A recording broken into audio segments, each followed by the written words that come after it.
What's up, everybody? Are we live? Are we actually live back to back weeks with the White Lotus finale, and now here for on YouTube, or where else are we on? X. We are on Facebook. If you still use Facebook, we're streaming through that platform as well. So don't be a stranger. Hit the like button, share button, and the live chat is open. If you guys have comments, let me know. Let me know. Man, I'm excited for the season. If you guys remember my coverage of season 1, I am a big fan of the game, played the game, own 2 copies of the game. There was like a remastered version for the PlayStation 3 when it came out, or was it PS4? I think it was PS4 re-released. Got that, played it, loved it, covered season 1, was familiar with the storyline, the characters, and where things were going to go. But then fast forward to 2020, I believe is when part 2 came out. I have not played that game. So I am going into this pretty brand new. Like, I'm full transparency. I'm aware of certain plot points, which I will not divulge. I won't spoil. And hopefully if you've played the game or if you know about certain things, please refrain from spoiling it for myself, but also all those watching live on replay. Please do not spoil anything. But I am aware of certain things, but I don't know the context and where it places in the story. So it's going to be pretty much brand new for me. And I didn't get screeners for this, so I will be watching this live with you all tonight for our watch party. And it's going to be fun. I think it's 7 episodes this season compared to season 1 was 9. And I think they're splitting it into 2 parts or two seasons. Season 2 will be one part of the game for part 2. And then season 3 will be the second half, I think. I don't know if it's going to extend to a further season to season 4. But yeah, man, we're here. And I'm excited because, again, knowing the first game, I kind of knew certain things that was going to happen. But not knowing but like a handful of things for the second game. This will be exciting. And also, too, just like they did with season 1, I don't anticipate them to do a beat for beat from the video game. I think they're going to adapt it like they did season 1 and obviously do things that happen, but also maybe add in some new flavor that we didn't get from the video game that I haven't played. So like the episode 3 of season 1, what was it? Bill and Mark? Bill and Mark, I can't remember their 2 characters' name, but that beautiful story, which was like touched on very little in the game, but then they expanded upon it in the show. So I anticipate things like that to happen in this new season, fleshing out the characters more, fleshing out the story more. So I'm excited, man. I'm excited. Let me see. Is it loaded up? And just for those that are watching live, we will be doing the watch party, and then I'm going to do like a little 10-minute break, take my dog out, get some water, and then we're going to just go live on the same feed or the same stream. I might separate it in future weeks, but right now I just have it one continuous stream with the watch party and then the after show. But yeah, let's see. Is it? Oh, by the way, I know we're talking about The Last of Us, y'all. Let me zoom in. I don't know about y'all. I've been watching The Pit the last few days. As you can see, I'm on episode 14. It's 15 episodes, and I watched like 12 episodes in a span of 2 days. HBO does not miss. Again, we're talking about The Last of Us all night for the rest of the night. But if you guys haven't watched The Pit, I will not stray you wrong. This is my favorite show of the year this far. And if you guys have been following my channel for the last however many years we've been doing this, but in particularly for the beginning of this year, you know how much I love Severance. You know, I love Invincible. Love the most recent season of White Lotus. But I'm telling y'all right now, The Pit, man, great television. Like, man, I can go on and on and on about The Pit. Also, another recommendation, Common Side Effects. As you can see, I'm 7 episodes in that. So it's been, y'all know I'm MovieFiles. I talk about movies, but also talk about shows. And right now, in my eyes, the TV shows that we've gotten so far this year have been excellent year for television, man. Like, I am such a fan of everything I've seen so far. I've loved most of every show I watched this year, compared to the lackluster year in movies, in my opinion. But neither here nor there. I did see a movie today, by the way, for those that are movie fans. I saw The Legend of Ochi. It's a new A24 film coming out later this week. I'll be talking about that pretty soon. But yeah, man. Who else we got? We got Kevin in the chat. What's going on, Kevin? Listen, The Pit is incredible. Is it like Grey's Anatomy? I never watched Grey's Anatomy, Rick, but I'm familiar with it. I can't say it's better because I haven't seen it, but I would assume it's better because it's not. It's literally ER meets 24, where it's 15 episodes and you're literally each episode is an hour of them on the shift. So I mean, you're literally seeing all the victims come in, all the different inner workings of the relationship. I mean, I can go on and on and on. So again, I can't say it's better than Grey's Anatomy because I haven't watched it, but it's the greatest medical show I've ever seen in my life. It's incredible. And Aisha can agree more than Severance. Yeah. And you know, Aisha, if you've been following my Severance coverage, I love Severance. Um, it's incredible television. It's remarkable television. But The Pit is the real deal. The Pit is my favorite show of this year. Spencer says, when are you seeing Sinners? Great question, Spencer. They didn't send out here in the Midwest. They didn't give us any screeners or any press screenings, critic screenings. So I will be seeing it out of my own pocket on Wednesday. I think they're doing like a fan. AMC's doing a thing for IMAX that I paid for. So I'll be seeing it on Wednesday to answer your question, which I'm excited for. But yeah. Yeah, I know it's been a while. It's been a while for a lot of you all. Again, I haven't been going live as often as I used to because I've just been super busy. But, you know, obviously still putting out the content for you all. I just haven't done a live stream in a while. So good to see you all in the chat. The Ricey Gemstone is another great one. I've heard. I got to catch up with that too. I think I'm like 4 seasons behind, 4 or 5 seasons. And I also got to catch up as far as new shows. Paradise. I know that's a good show too. So, yeah, man, during this kind of lull of like I said, I'm anticipating Sinners is going to kind of kick off the movie season for me because I've seen like 15 movies this year. Haven't liked one movie, but the last week or so, Warfare. I did a review for that you guys can check out. I really enjoyed Warfare, and the movie I saw today I enjoyed, and then Sinners I anticipate I'm gonna really enjoy Sinners. So I'm hoping that just propels the rest of the year for just banger after banger after banger. Like I said with the television show, because I haven't seen a TV show this year that I haven't either really, really, really enjoyed or loved. So yeah, man. All right. So with all that said, let me get everything set up here for we can get right on time. Because again, for those who are just tuning in, appreciate y'all, man. It's been a while. Like I said, I've been back-to-back week with the streams. If everything works out, I'll probably do this every week as far as a live stream because I didn't get the screeners for The Last of Us. So we'll probably do Watch Party After Show for the next 7 weeks because like I said, I believe it's 7 episodes this season. So that is the plan, y'all. That is the plan. But again, I appreciate y'all joining me. Hit the like button, share, and subscribe. If you're new to the channel, consider subscribing. All right, so it's 8 o'clock. Let me get this set up here. All right.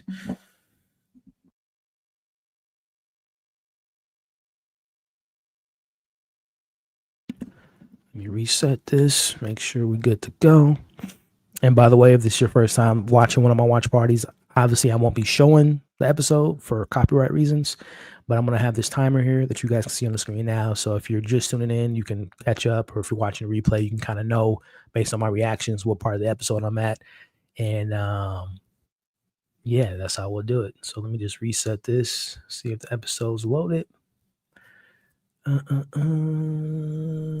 Not yet. And also, once the episode is available, I'm going to play, trailers previously on because I don't want to, like I said, mess it up for those that are trying to watch it. Okay, it's ready. All right, y'all, 59 minutes on our episode. Y'all ready? Let me see. Any final comments before we get this thing started? Hey, what's going on? Been a while. Good to see you. What I say? The idol. The idol. I can't even remember. I saw it right now. What's her name? Jocelyn in the Weeknd's character. Tedros. I don't know. It's been a while, but those were fun. But we're here to talk about The Last of Us season 2. Right, let me get my headphones ready where I can hear it. All right. Make sure the subtitles are on so I can hear it and see it. So pressing play in 5, 4, 3, 2, pressing play now. And again, I'm playing the trailers and the previously on, so I won't be skipping it.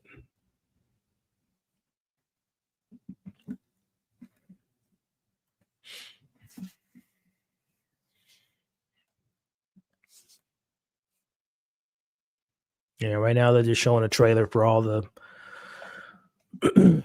current shows and new shows this year. Mountainhead. Oh, it's the new, I think that's the movie from the creator of Succession. So I'll definitely be checking it out. Pee Wee Herman doc. Okay. The Pit. Oh, the Pit. Fucking love the Pit. So good. Task, a new series. Task. Mark Ruffalo. Gilded Age. Love Carrie Coon, but I'm not a period piece fan. Duster. Billy Joel. Welcome to Derry. Definitely will be covering that. Peacemaker. Definitely will be covering that. Just telling y'all, man, it's been a fantastic year for television.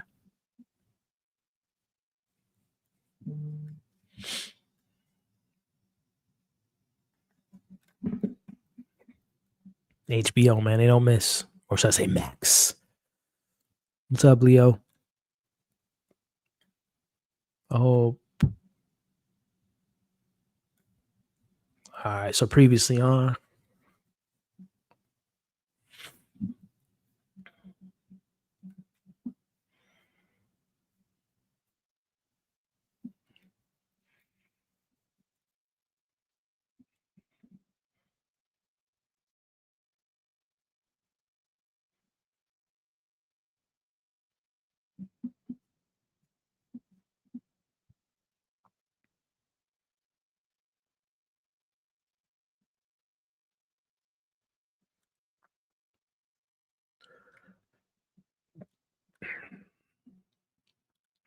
So excited for this new season.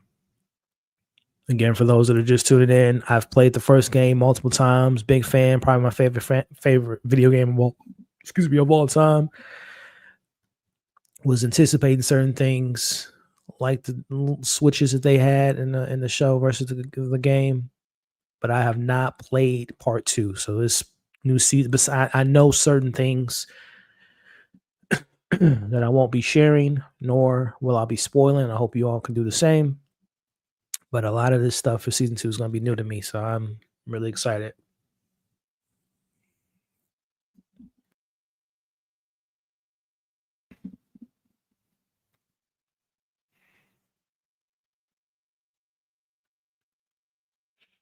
All right, y'all. Here we go. It's been a while. Oh no, right, Aisha. It's playing right now.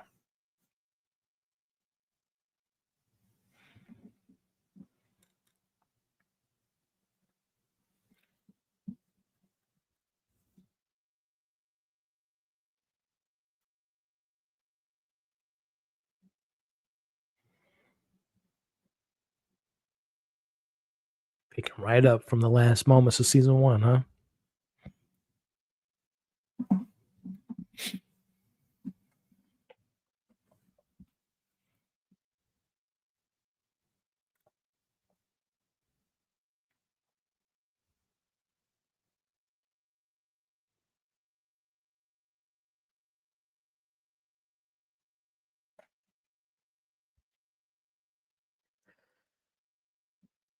So obviously we know Joel lied to Ellie about what happened at the hospital.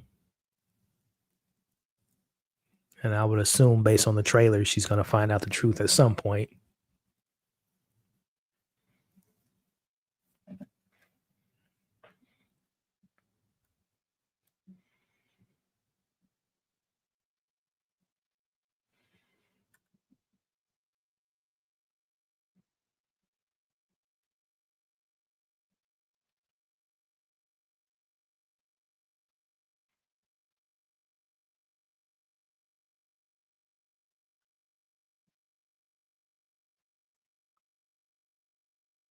Miss Devers.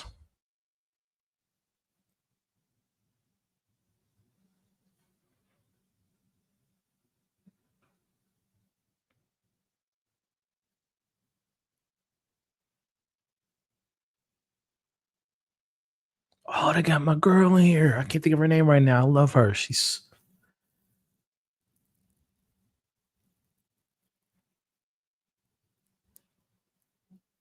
That Manny Ramirez?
Okay. So obviously we opening up the show with the perspective of consequences, Joel's consequences.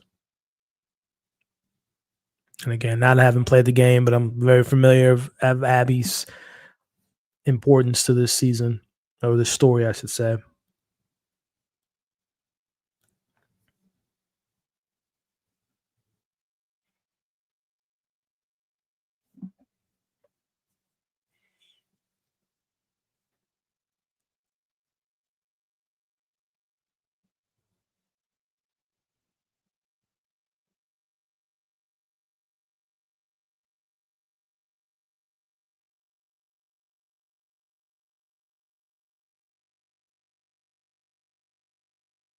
Kill Joel slowly or something. Yeah.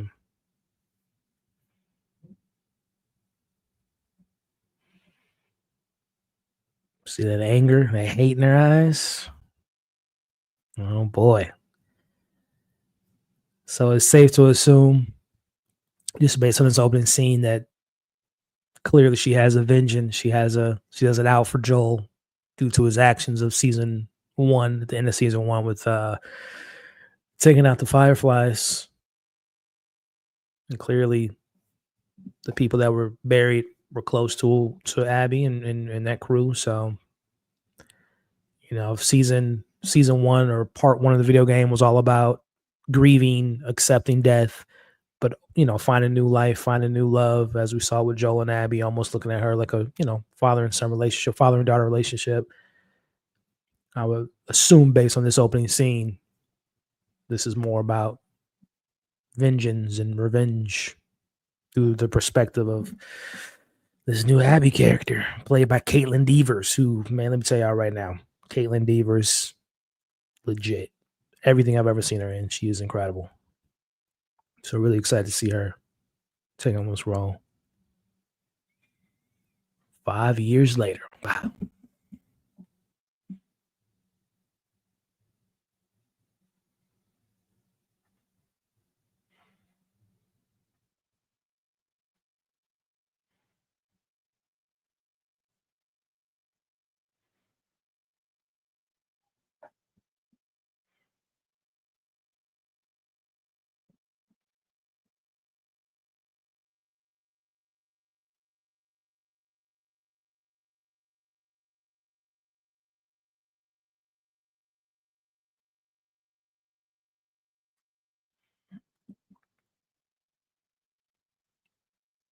I assume this is real and not like a training situation.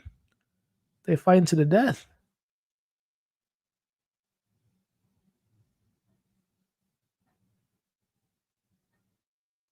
Oh, maybe it is a training situation.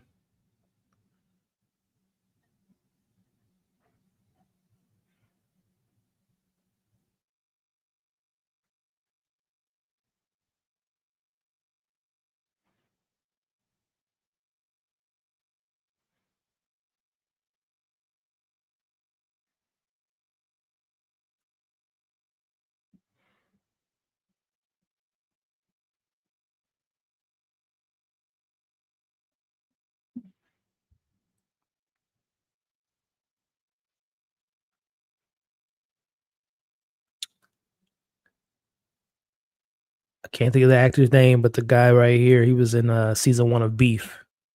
It's a great cast so far.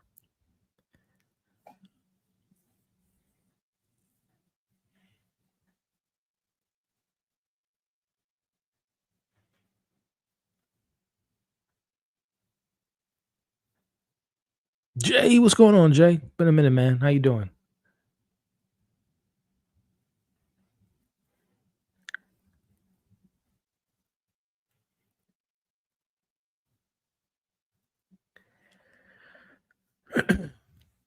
So it's gonna be really interesting to see this 5-year jump from like a Ellie's perspective to see if she, if you feel that progression from what a 13, 14-year old to a 19, 20, yeah, 19, 19, 20, maybe around this age. I wonder if Bella's gonna pull it off and you can feel that growth in the character, the maturity.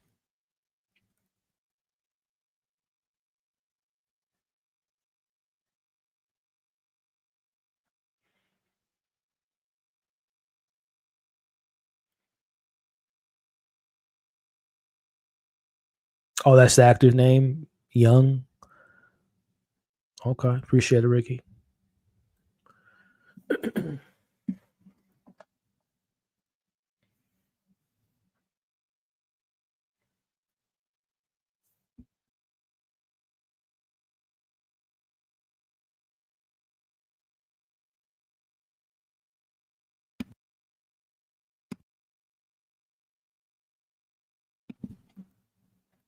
Yeah, old man Joel.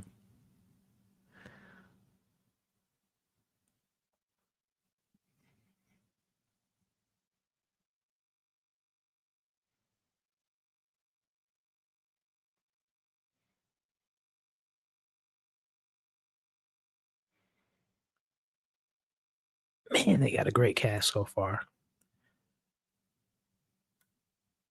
I forgot that was Isabel Marced. Is that her name?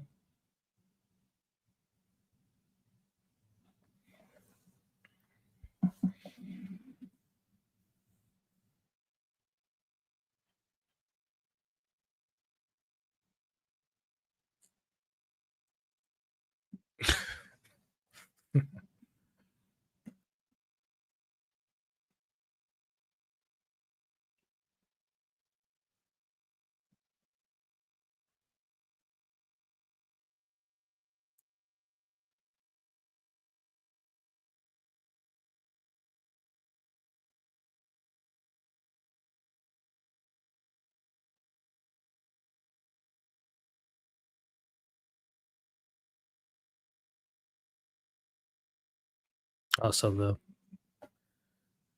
the lie's already been revealed.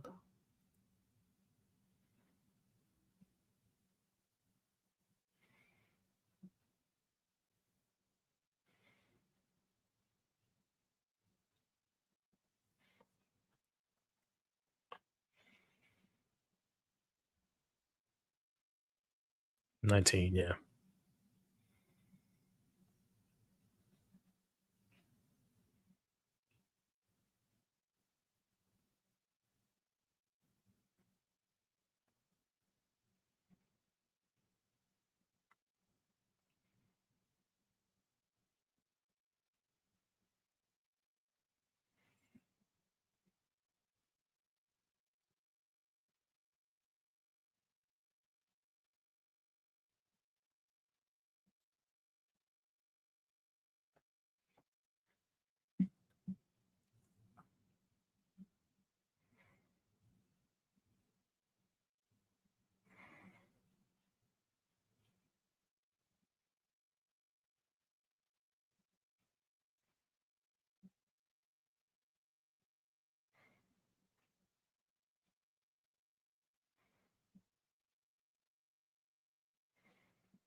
Hawk Girl, yeah, man. She's career blown up.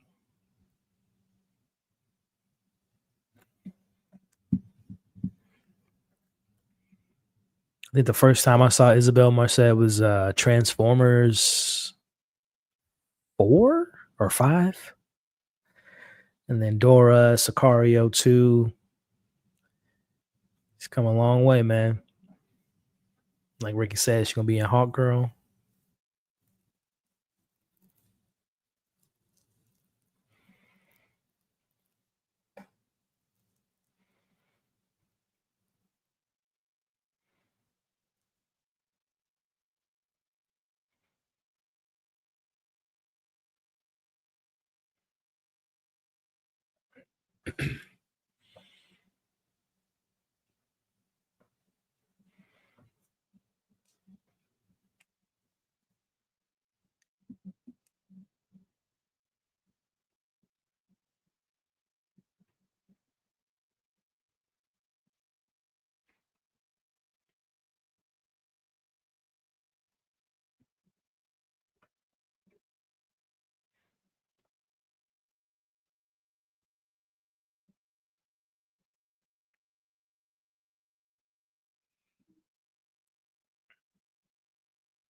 Did you review Also Nights? I did not.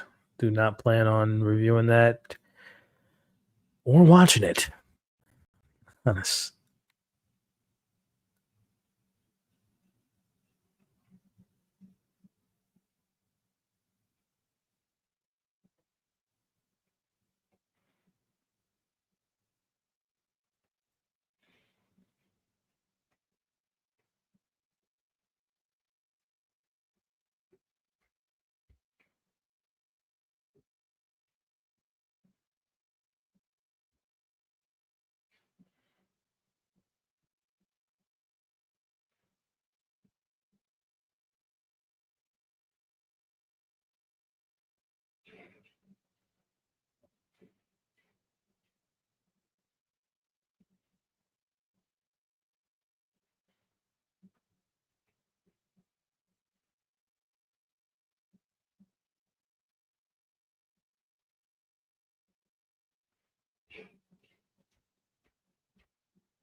I was just about to say what's up, Zia.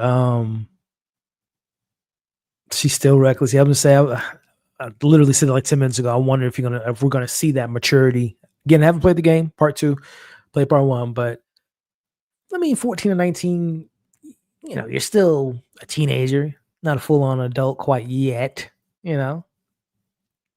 But you would imagine that being in this harsh world that it would age you up a little bit more. So we'll see how the recklessness from Ellie plays this season, and if that maturity will become a little bit more, um, being more like an adult, not being as reckless, like you all mentioned.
Am I still waiting for it to come on? 21 minutes into the episode.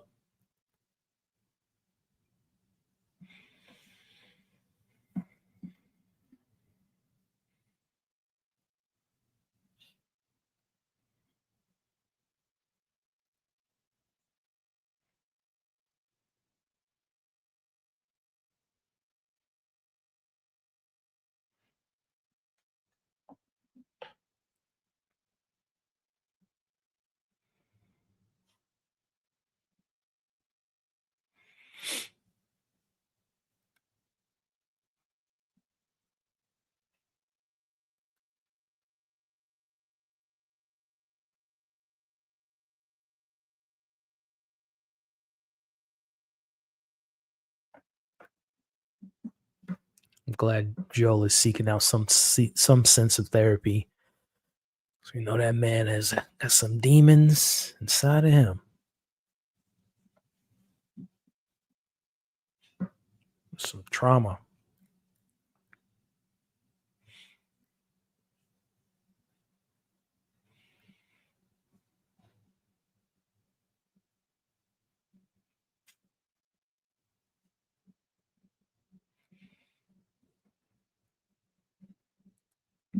Who out there is a Catherine O'Hare fan? I love Catherine O'Hare. She's almost got like this, I don't want to say second career, but I love this other half of her life.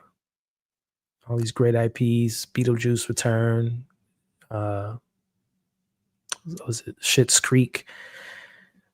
She's in the studio. So it's a great time to see Catherine. Big screen or small screen.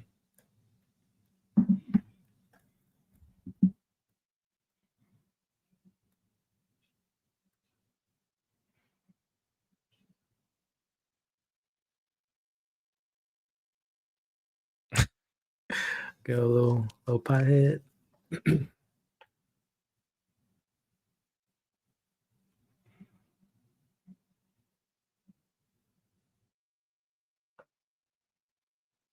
Studio is great. Home Alone, of course. Yeah, man.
Show is 100%. I just 100% always think of Home Alone, Kevin's mom. Joel about to trade Ellie in.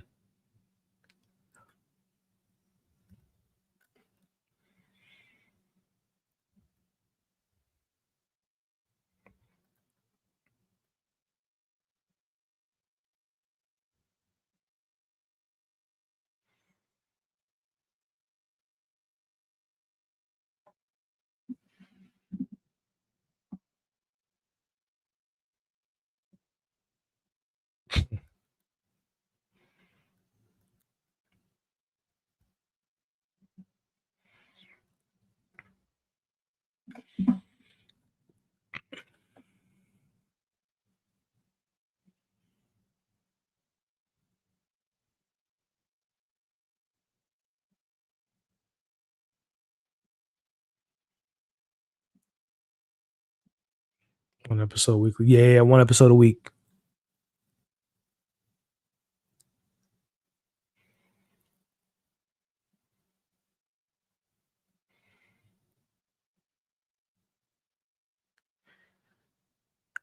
Oh wow. Eugene. Is that a new character?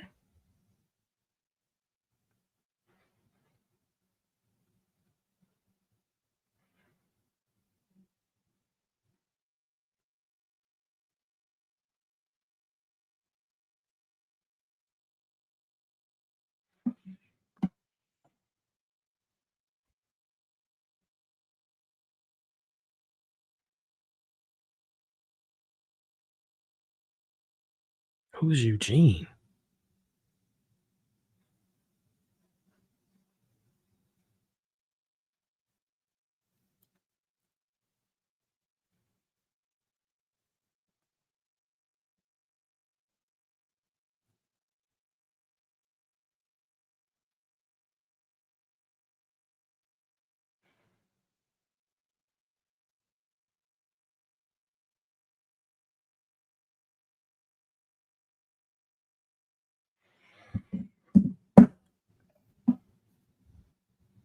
For those at home watching, Eugene's apparently a new character from this season, so we haven't met him in season one.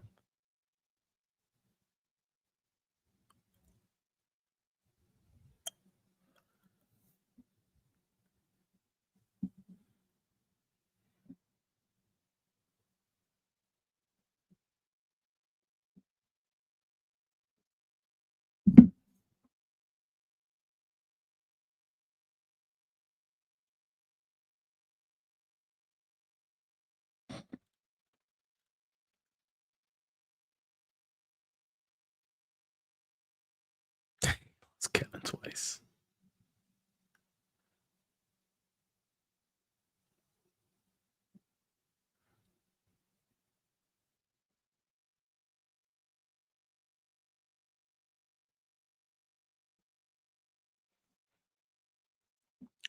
So for those at home, just a little heads up: Eugene is not a character we should know from season one. It's a new character. I guess apparently in the games, Eugene is mentioned as one of the rare individuals who died of natural causes in the game. So this, I guess, and based on this article I'm looking at, we're going to probably meet Eugene at some point.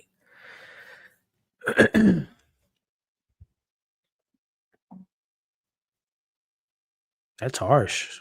So I'm assuming we'll get that flashback of whatever happened to Eugene.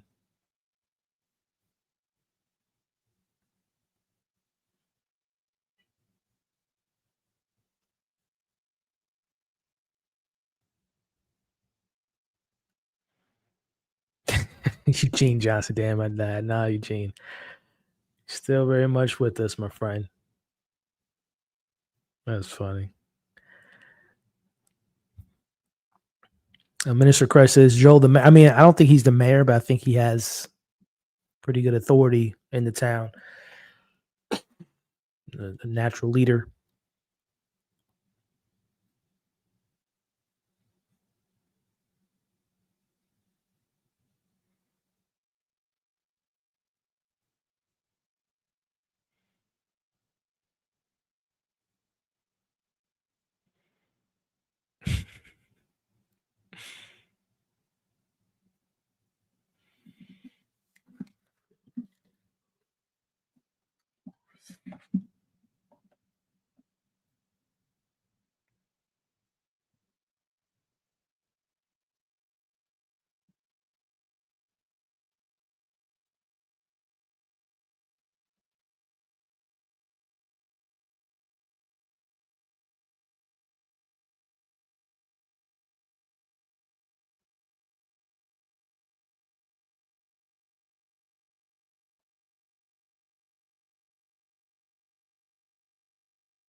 Yes, I just let they friends might evolve into something later on.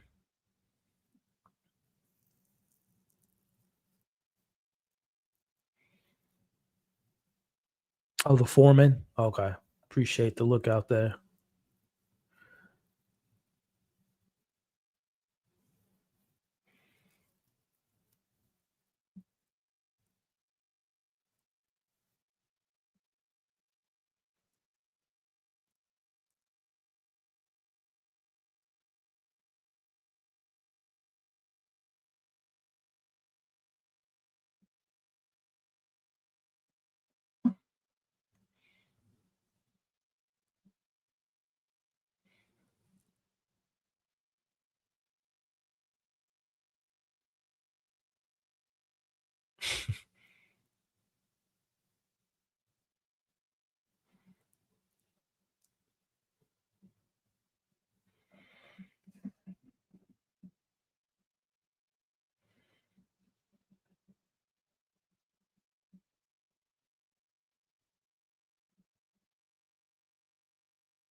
Uh-oh. Dina and I didn't catch his name. Caleb was it? No, it's not Caleb. Uh-oh. Little love triangle situation going on here.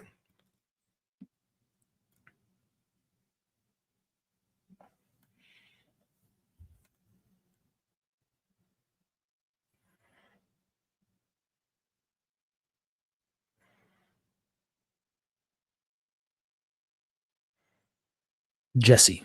Jesse. Gotta remember these new names. You get nervous? Yeah, I'm assuming that we're gonna get some action on this run here.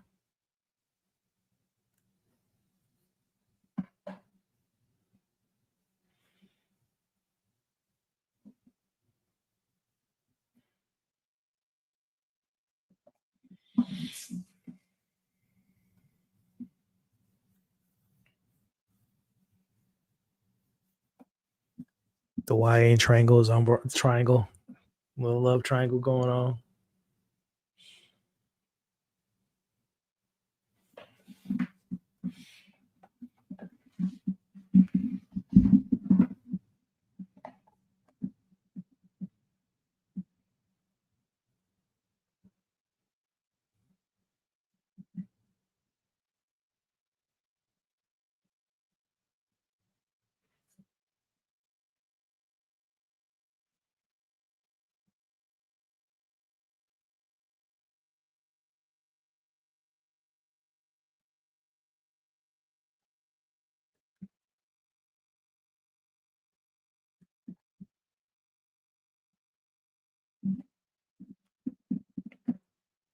There you go, Ellie. It's your window of opportunity.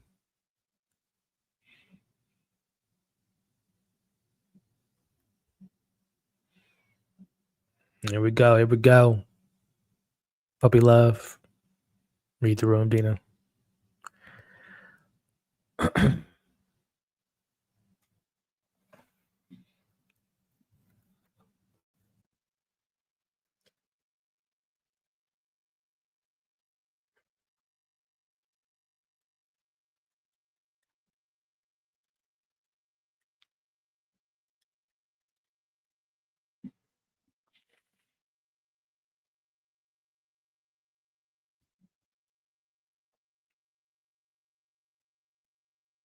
Jesus. Damn. It's a big ass bear. There's guts all over the place.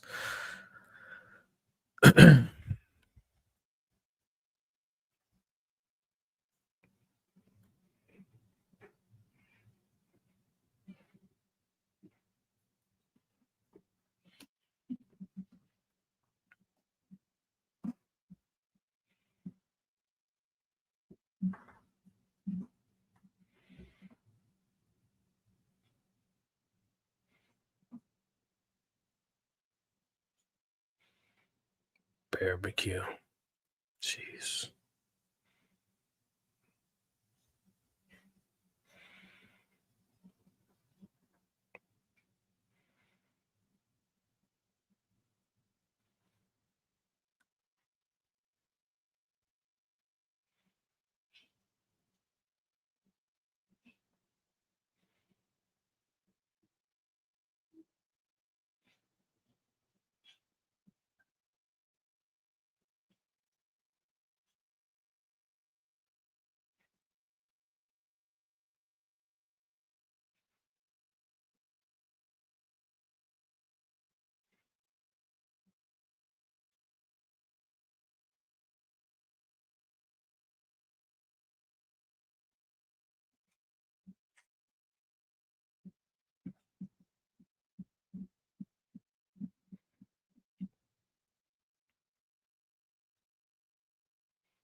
These adults suck. Like, get your ass. Yeah, got no authority. Like, Ellie, Dina, if you don't get your ass over here,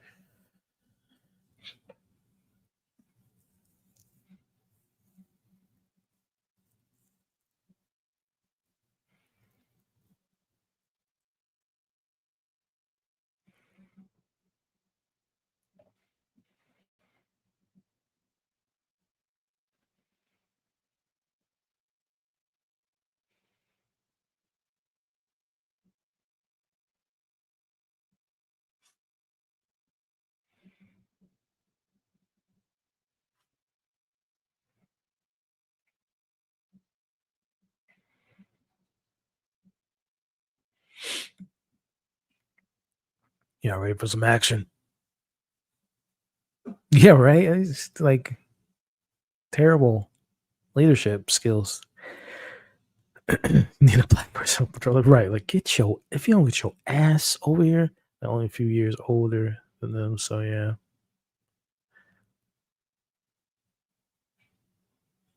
That one dude was a full on adult. The one with the hat, the cowboy hat. I think they said that Jesse's only a couple years older, 4 years older than him. I don't think the whole group is the same age.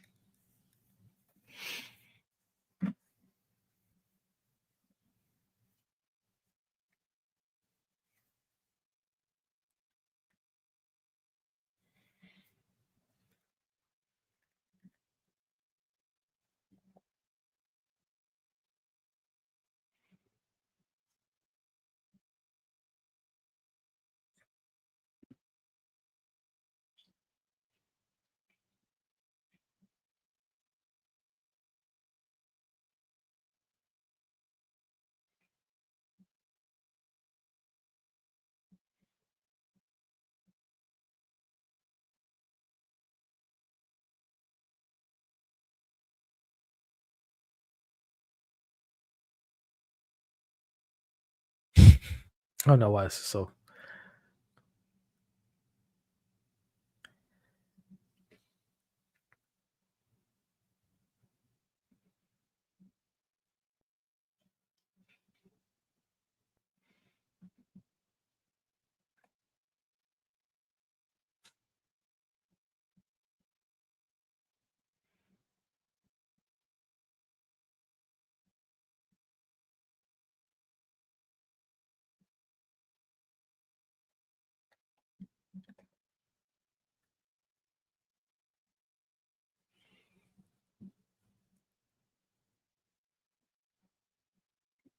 Ellie is a F round that kind of person. What's up, AR? Yeah, I think Ellie thrives off of being a risk taker. She's the type of personality.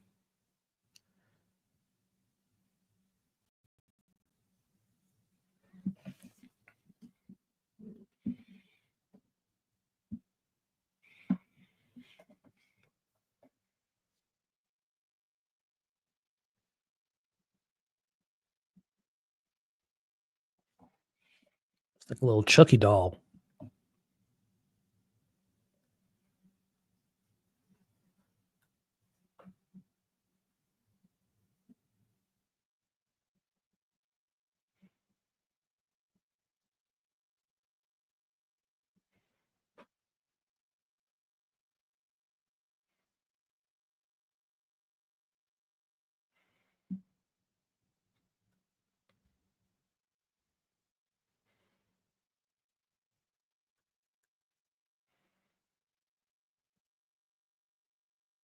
think she's invincible.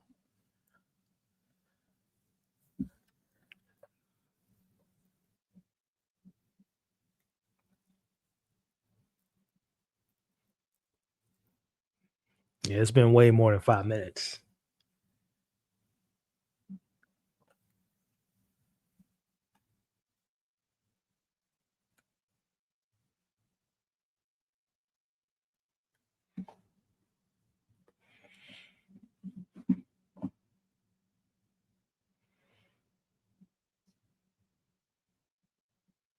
There's to find that moment.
What's up, Justin? How we doing, man?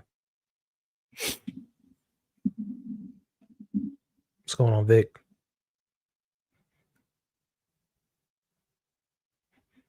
Did anybody see the year that was on that People's Magazine?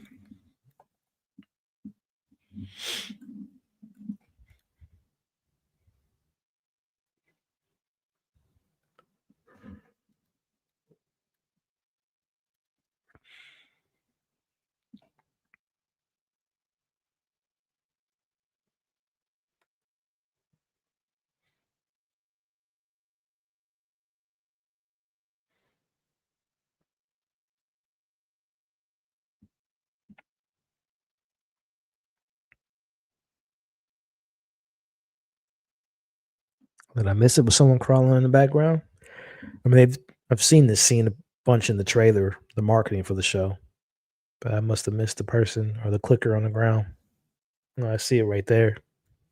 That's what y'all were talking about. Maybe y'all a couple of seconds ahead of me.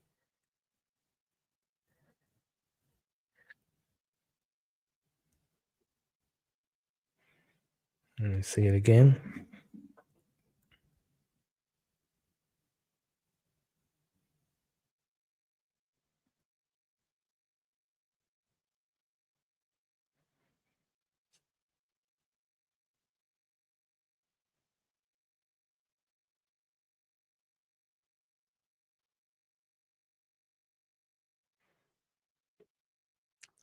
I mean, good thing we know that Ellie's immune, which kind of takes the tension out of a scene like this because we know she can't be affected when she gets if she gets bit.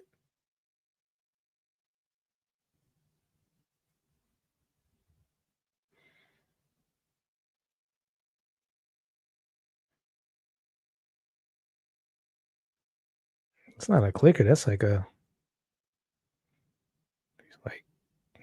making normal human sounds.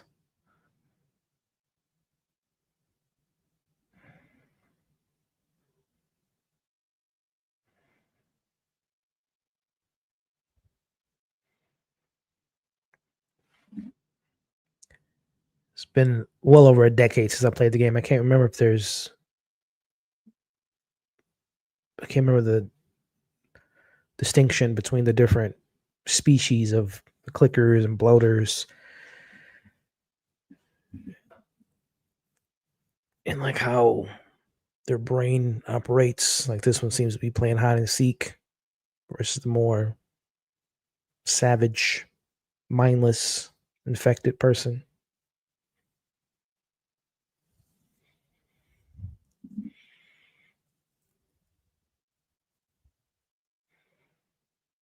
Immune to death. That is true. Not immune to death. That's funny. Ooh, that is a face only a mother can love.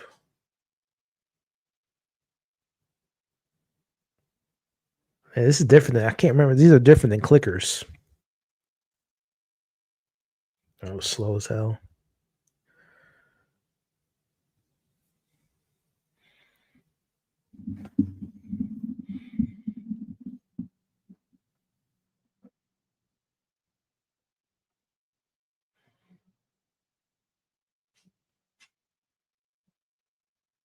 She getting bit?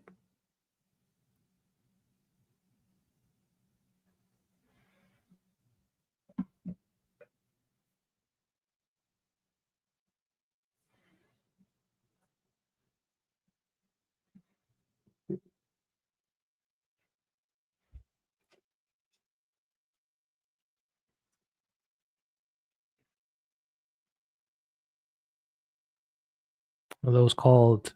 Okay, so there are different levels. This is a stalker, stage 2.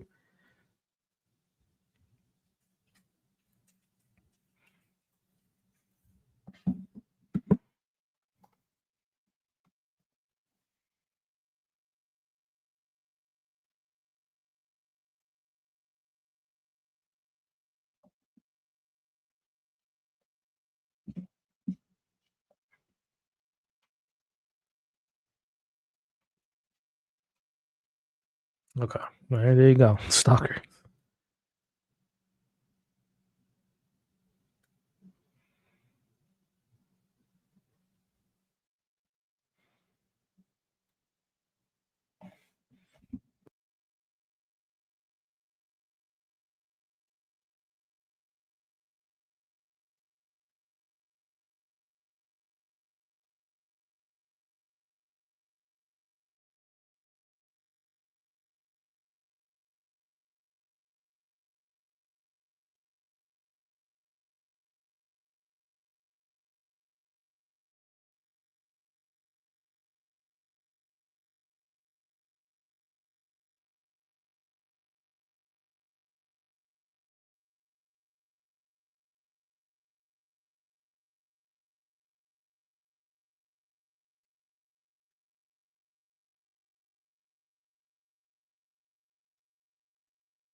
Yeah, I don't.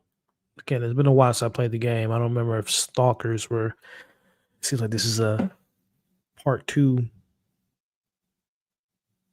inclusion.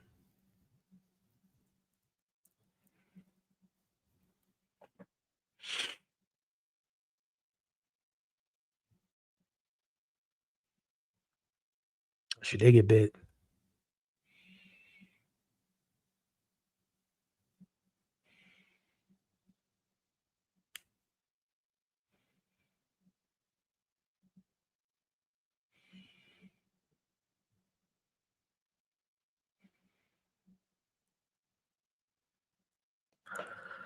She got to make it look like it was a cut, just in case someone sees it versus a bite. Stitch it up.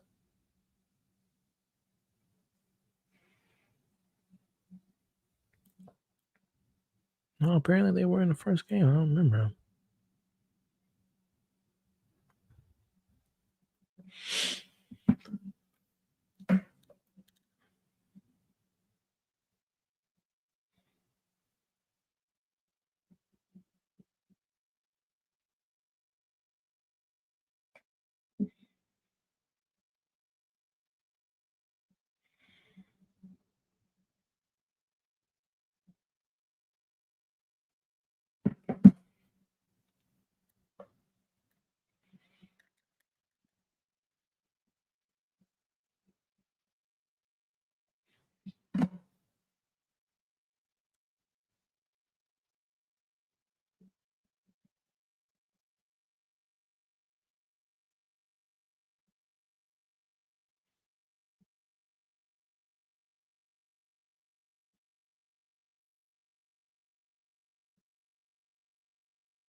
So I can't tell if this is tension because of the truth or just, as Joel said earlier, older teenager doesn't want to hang out with their dad vibes. I don't think it's the truth because I would imagine be a little bit more anger behind that because obviously what he did prevented the cure to be distributed to others.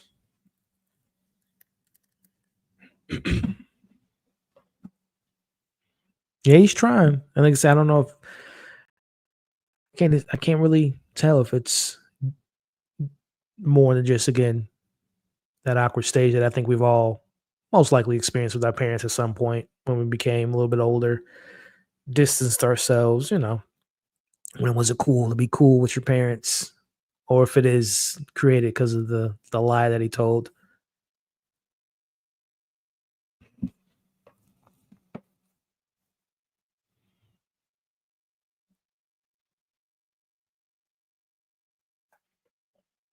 She's rebelling. She's trying to run before she claws, trying to grow up fast, thinks she's invincible. Yeah, I can see that. And that's what I'm leaning towards more than the truth being the beef between them.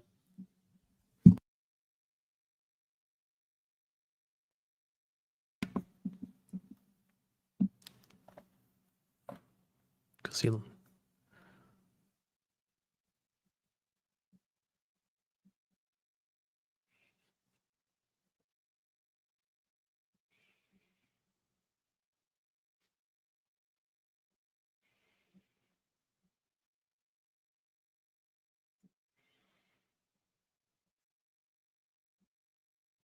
What's going on, Josh? How we doing tonight, man?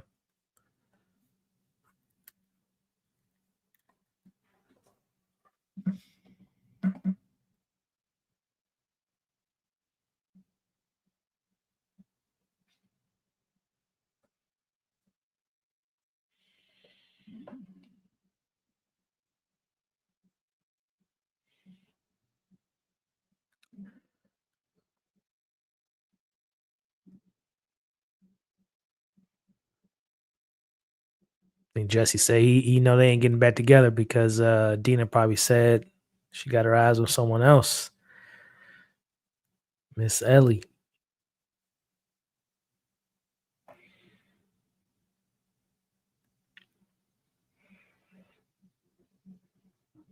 Teenage ain't don't miss it.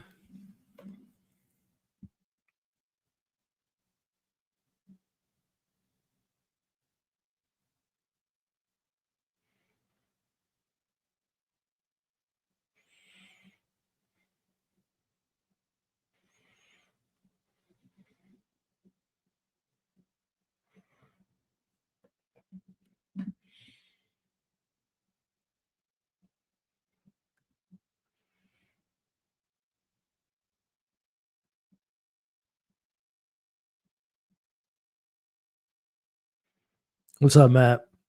That's the plan, man. That's the plan. If the schedule allows it, if people are looking forward to it, then yeah, we'll do this for the next 6 weeks.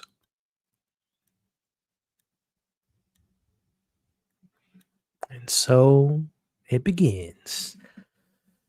A new love for Ellie and Dina.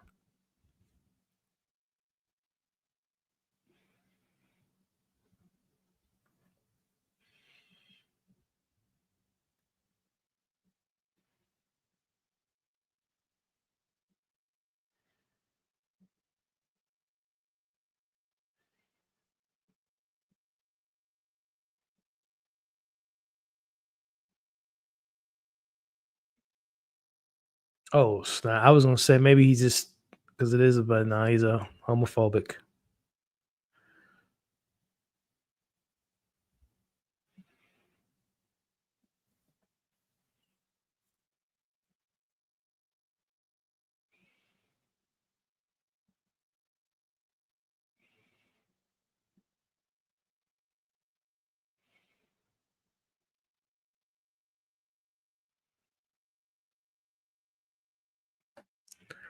This breaks my heart, man, because they were so close.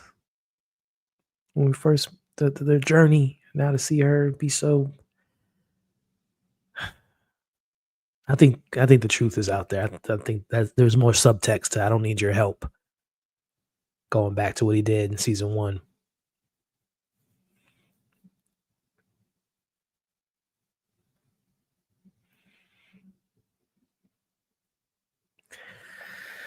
It is heartbreaking, right? Because they were so, and of course we didn't see any of that. That 5 year time. I mean, I'm assuming we're going to get some flashbacks throughout the story.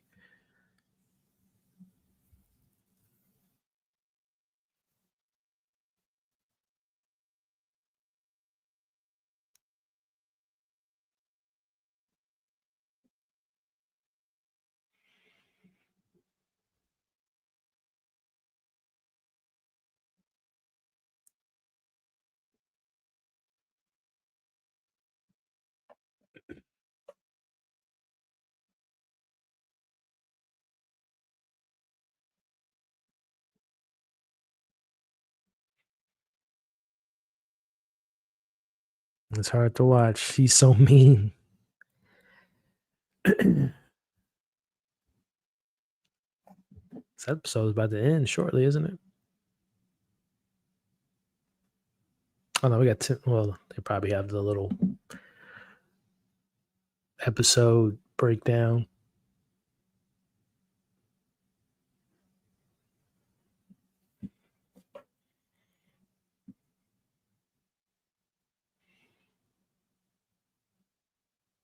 Oh, is that fungi that's growing in her town? What's in the water supply? Oh, and they connect the water. Oh,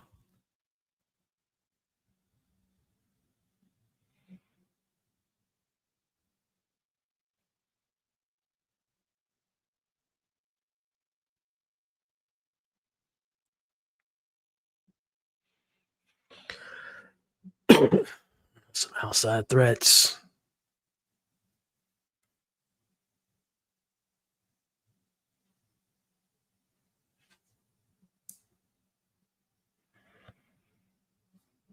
Was that Abby and her crew? Yeah.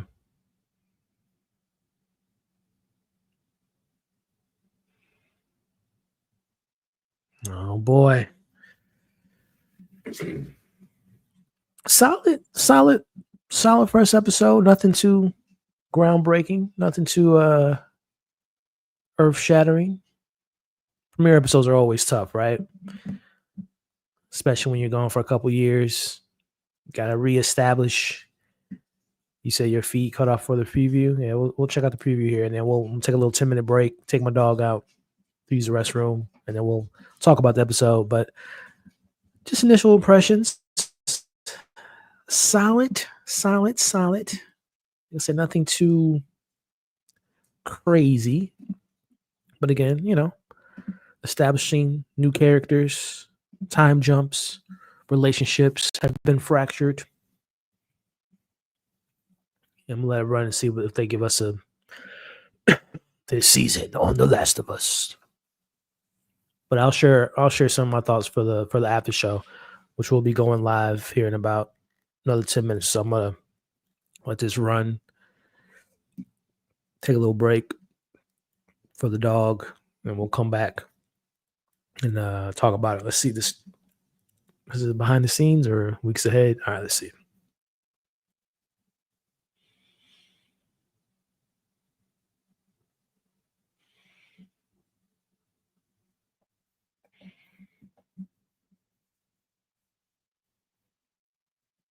It's season on The Last of Us.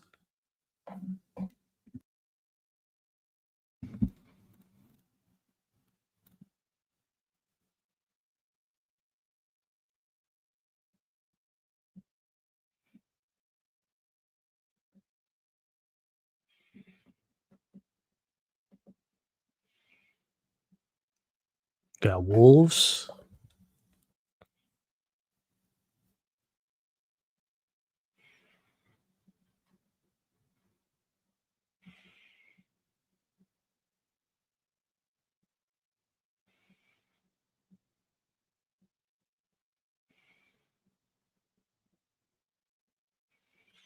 It's a lot of craziness going down. Jeez.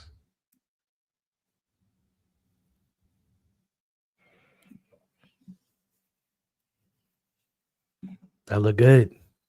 I look good. Like we got some good stuff to look forward to in the next 6 weeks. All right.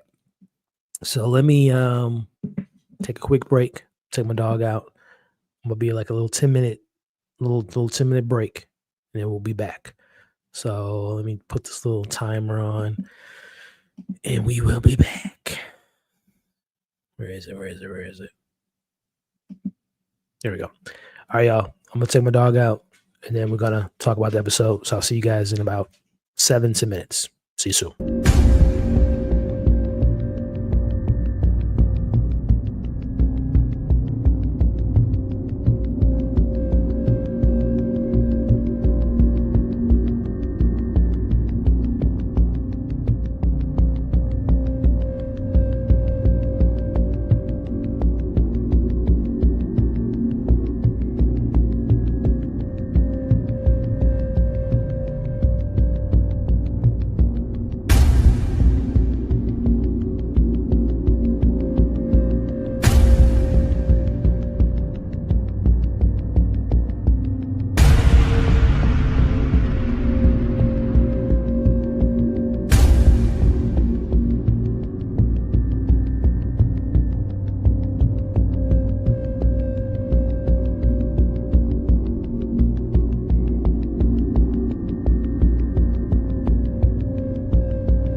If you guys want that to be the tradition for the next 6 weeks, let me know in the comments, whether you're watching this live or watching this on the replay, or if you are in the comments now. Like I said, let me know if you guys want to come back every Sunday and do a watch party / discussion as we're doing tonight and as I did with season 1, which I had a lot of fun with doing, and hopefully we can do it again. So the way this is going to work is what I like to do with these, do like kind of a scene by scene breakdown, kind of talk about the highlights, deeper meanings, predictions, theories, all that fun stuff that we like to do on this channel. So that's the game plan. I'm going to probably clip these out and make these more like edited versions of a review. So if you see me doing like an intro and an outro in the middle of the live, it's because I'm going to be, probably reusing this footage as a clip out for like a full breakdown. Then I'll probably be releasing the following day, Monday morning, for those that couldn't catch it live. So that's the plan. If everything goes right, watch party after show, and then repurpose the breakdown and make it like a little full-fledged breakdown video with our discussions. Super chats, PayPal, Cash App, all those things are available if you guys want to support the channel, and particularly with the super chats. If you guys have like a pertinent question or comments you want me to see to read out to the audience during the live stream, definitely do so by supporting. But also, like I said, those are the best ways I can see your chats, because I'll probably just do the breakdown, pause in the middle of the breakdown, answer any questions, theories you all might have, or I might save that towards the end. So we'll play it by ear. But before we get into it, man, let me see who else we got. Murray says, watch party. I'll be back every week. I appreciate it. Lena says she'll do. All right. Well, hey, like I said, depending on the feedback that we get on the rewatch, and in the comments, we'll see how it goes, and we'll go from there. But anyway, what's going on, Nisi? Good to see you. Good to see you. Thank you for coming in. Again, we're going to be talking spoilers here in a bit. So as you all kind of get settled in, we're going to break it down, the episode, talk about the things I'm excited for. And again, full transparency, I'll talk about it when I get the breakdown going as far as my knowledge of the second part of the game, or lack of, which we'll talk about. But we'll break it all down here in a second. So I'm just going to let people kind of, because again, I took my dog out, got a sip of water, let you guys get settled in. Some of you all still, I think the behind the scenes still might be playing. So I'll let that run out to about 2 or 3 more minutes. There's nothing wrong with the watch party. Yeah, and watch parties are fun. Obviously, they would be a little bit more fun if we can like show footage, and maybe, I don't know, maybe I'll experiment with that later on. Like if I'm watching the episode, maybe show a clip of where we're at. I don't know. I don't want to take that chance, have HBO shoot down the stream, but yeah, watch parties are always fun. And just being live with you all in general is always fun. Get to catch up, chop it up, hear you guys' thoughts. It's always a great time. But with that said, I guess we'll get going as people kind of come in. You know, maybe I should put, I mean, I would assume if people are watching the after show, they know it's spoilers. So I don't think I have to say spoilers, but spoilers that I would hope people will know that. But speaking of spoilers, and I'll kind of talk about again my fandom or where this comes in. But we got our first super chat from Mr. Nick 101 says, Mr. Nick's 101, sorry. You think they will kill Joel off? I mean, as we'll talk about in this first episode, they definitely set up that there's someone looking for Joel, by the name of Abby, played by, Caitlin Deaver. So we'll talk about that. Will they kill off Joel? I guess we'll have to find out. I mean, I hope not. As far as Pedro, Ellie, Joel and Ellie, great relationship. But I mean, the way that the first episode set up everything in the trailer that we saw for the season ahead, it looks like that there's a crash course coming between Ellie and Joel, and we'll see how that ends up. But we'll see. Only time will tell. But with all that said, like I said, I'm gonna introduce this video because I'm gonna probably clip this out to make it a full video that I'm gonna release a little bit more edited, polished version of this. So with that said, welcome to tonight's after show. We just got done watching the first episode of season 2 of The Last of Us. We did a watch party, and I plan on doing those every single Sunday. So if you weren't able to join us as I'm recording this on Sunday night, maybe you can join us next Sunday when we do our live watch party, followed by the live after show, which will include me breaking down the episode, taking super chats, questions, comments, concerns, and just having a fun time. So hopefully you all can join me every single Sunday. But we are here to talk about this premiere episode, just to kind of rehash what I talked about with the watch party. Big fan of the series, the video game series.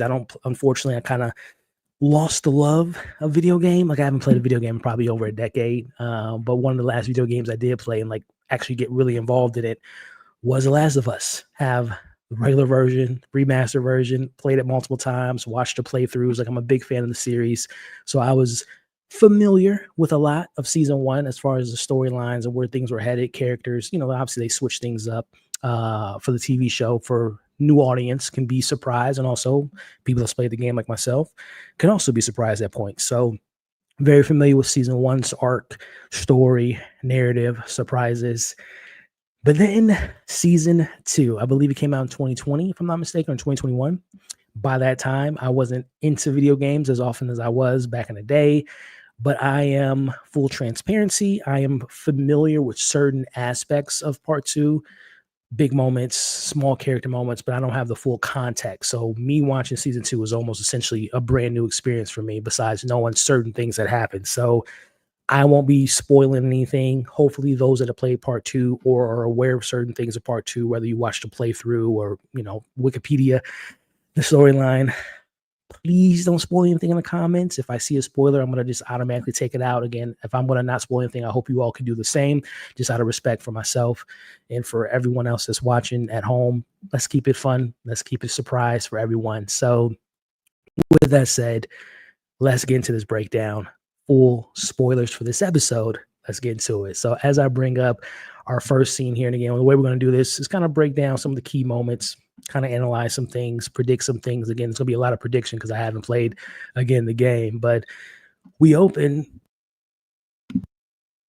this episode with, where we last left off in season 1, which is Joel and Ellie, and this promise that he told her that, this essentially a promise that he said that he didn't do anything that was going to be a detriment to what we remember from season 1, which was, and again, what they did the previously on, which if you guys don't remember, the whole journey of season 1 was she was cargo to take her to the Fireflies to examine her blood, because as it was established in season 1, she's immune to being bitten by the infected. And when they get to the journey, when they meet the doctors and the people at the Firefly Hospital, Joel finds out that in order for them to extract, what they need from Ellie, they're going to have to kill her, right? They're going to study her organs, her blood, her heart, her, all the stuff that can potentially synthesize and create a cure to end this, situation with the infected. Obviously, we know Joel, Ellie developed a really good relationship. Season 1, I think for me, the big theme was forgiveness, acceptance, grieving, going through that process, but also opening up your heart to others, and this bond that we see between a father, pseudo father, and Ellie being his daughter, not replacing his daughter, who we know died in season 1, but essentially being that father figure in her life. As we open this episode, we pick up right in the pieces where she says, Joel, please tell me you didn't do anything that will hurt humanity. And he said, no. He said it was a bunch of people that came in, shot up the place. He took her out, was able to save her. And also they couldn't find a cure. He lied to her. So that's heartbreaking. Obviously, we pick it right back up and see that establishing shot, seeing that reminding the audience of this bond, and also reminding the audience that Joel was hiding something from Ellie, something that's very important, very big, very huge. Again, Ellie has the cure, and Joel essentially killed everyone that could have cured humanity because of, do you call it selfishness? Do you call it being humane? He was able to rediscover himself as a human being and have that, because you guys remember Joel in season 1 was a savage, right? He was a scavenger. He was he would drop off things, he had no emotion. Ever since he lost his daughter, it was just the job was the job. But he obviously established a relationship with Ellie, and he made a mistake, made the right choice. That's always a debate that's been 10 years in the works. Did he do the right thing or not? But obviously that's something that's going to be very pivotal for these two characters as we move along in this new season. But from that, again, I just love that we open the show to establish that bond and establish that relationship that they had. And, from that, there's one thing I love about this show and love about this story is that there's consequences for your actions. So we go from Joel, Ellie, the bond, the lie that's established. And what does that lie do to other people? Well, we meet this new group of characters here, led by Caitlin Devers, who I'm a big fan of. I haven't seen anything that she's been in, movies or shows, that she hasn't displayed an excellence from her performance. Whether she's playing a good character, a bad character, or somewhere in the middle, she's a great actress. And she is playing Abby. Again, full transparency, from my limited knowledge of the video games part 2, Abby is a big foil in part 2. And there's been a lot of online chatter in regards to the character Abby. Just take a little quick detour here for my people that might not be familiar with the video games, but one of the big talking points for some people was let me pull this up here, was there's a difference in stature with the Abby character from the video games to what we have in the show. Let me see if I can pull up a picture for you all and just give you an idea. So I don't know if you, and again, you guys can look this up at home, but in the video games, as you all can see, Abby's a much bigger, more, I don't want to say more intimidating, but, has a bigger presence to her in the video game from a physical standpoint. So obviously, as the announcement came out that Caitlin was going to play the role, people from the games were upset because she doesn't fit and that's always a conversation, video games, comic books, graphic novels, regular novels, when you have these characters that are, established in one format, but then when it's translated to live action, it might not be a one for one. And, again, not having played the game, I would imagine her physicality is part of her character. Like the reason she is bulky and huge, physique is probably because of her anger and everything that she lost. But neither here nor there. Do you, I don't want to say sacrifice, but from what I understand, the creators chose to go with someone that mirrors Ellie physically, but also kind of similar character. Like they're, similar in height, similar in stature.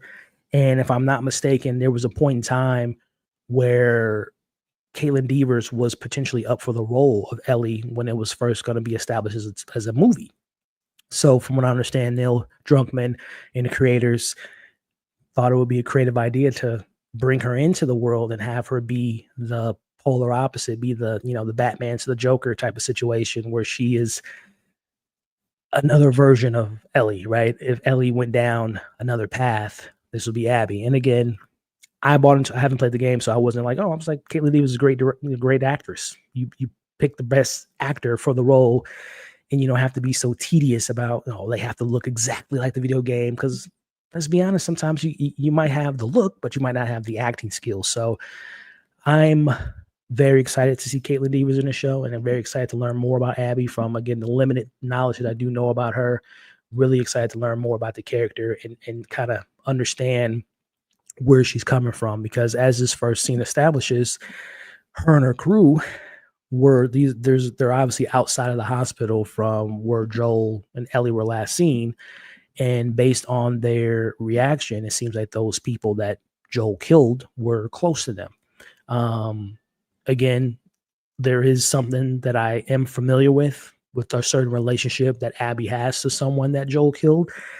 And they didn't, reveal that. And I won't reveal that tonight, but they're obviously, again, this is implied that the people that Joel killed were important to this group of people, and particularly with Abby, because she seemed to have a little bit more hatred towards Joel. As she tells her crew, they're like, we got to move on. We lost the Fireflies, but we can go to Seattle. We can reestablish ourselves. But, what I always took about with, like I talked about season 1, it's all about forgiveness, hope, redemption, grieving, and moving forward. From what I understand, from what I know about part 2 and what we've seen so far, it seems like there's a theme of revenge and violence, and there's consequences for your actions on many different levels. So I like that we get to see Abby very early on. Obviously, from an audience perspective, it's going to be hard to put yourself in her shoes, because obviously we're rooting for Joel and Ellie. But I do like that they established early on that there is a why behind Abby's potential path of vengeance, and we'll talk about her other appearance at the end of this episode. But it's smart of them to establish this early, that there is a reason why Abby is looking for Joel. There's a reason why she's seeking vengeance. There's a reason she can't move past what Joel did to her and to whoever the people were, however close they were to Abby. It's hard for her to let go. And again, There's consequences to your actions. So I'm really excited to learn more about Abby. Really excited to see Caitlin Devers in a role. Really excited to see the dynamic between Abby and Ellie. If Abby and Joel ever come across each other, and other characters across the show. Really excited to see, is there a way she can forgive him? Or will she allow her hatred, her vengeance to consume her? And what comes of that, we'll have to find out. But I'm really excited to learn more about this group. So far, I like all the actors. Very familiar with some of their faces. Seen them in other projects, and something this first episode establishes. We got some storylines, some actors, some characters to look forward to, and I'm really excited to learn more about them, and see what drives them, and see what this new season has to offer. Really, really excited for that. But let's move on and see what else we got in this episode here. Again, for those that are watching live, drop your comments, your thoughts, your theories. Again, just a reminder, if you've played the game, please be respectful.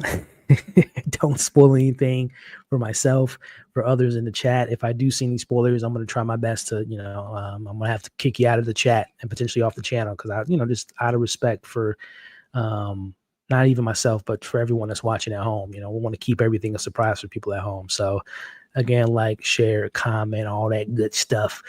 So moving on here, we flash forward, y'all. We cut to 5 years later. If you know me, if you've been watching my channel for a while, you might know I'm not the biggest fan of time jumps, depending on how they're handled, right?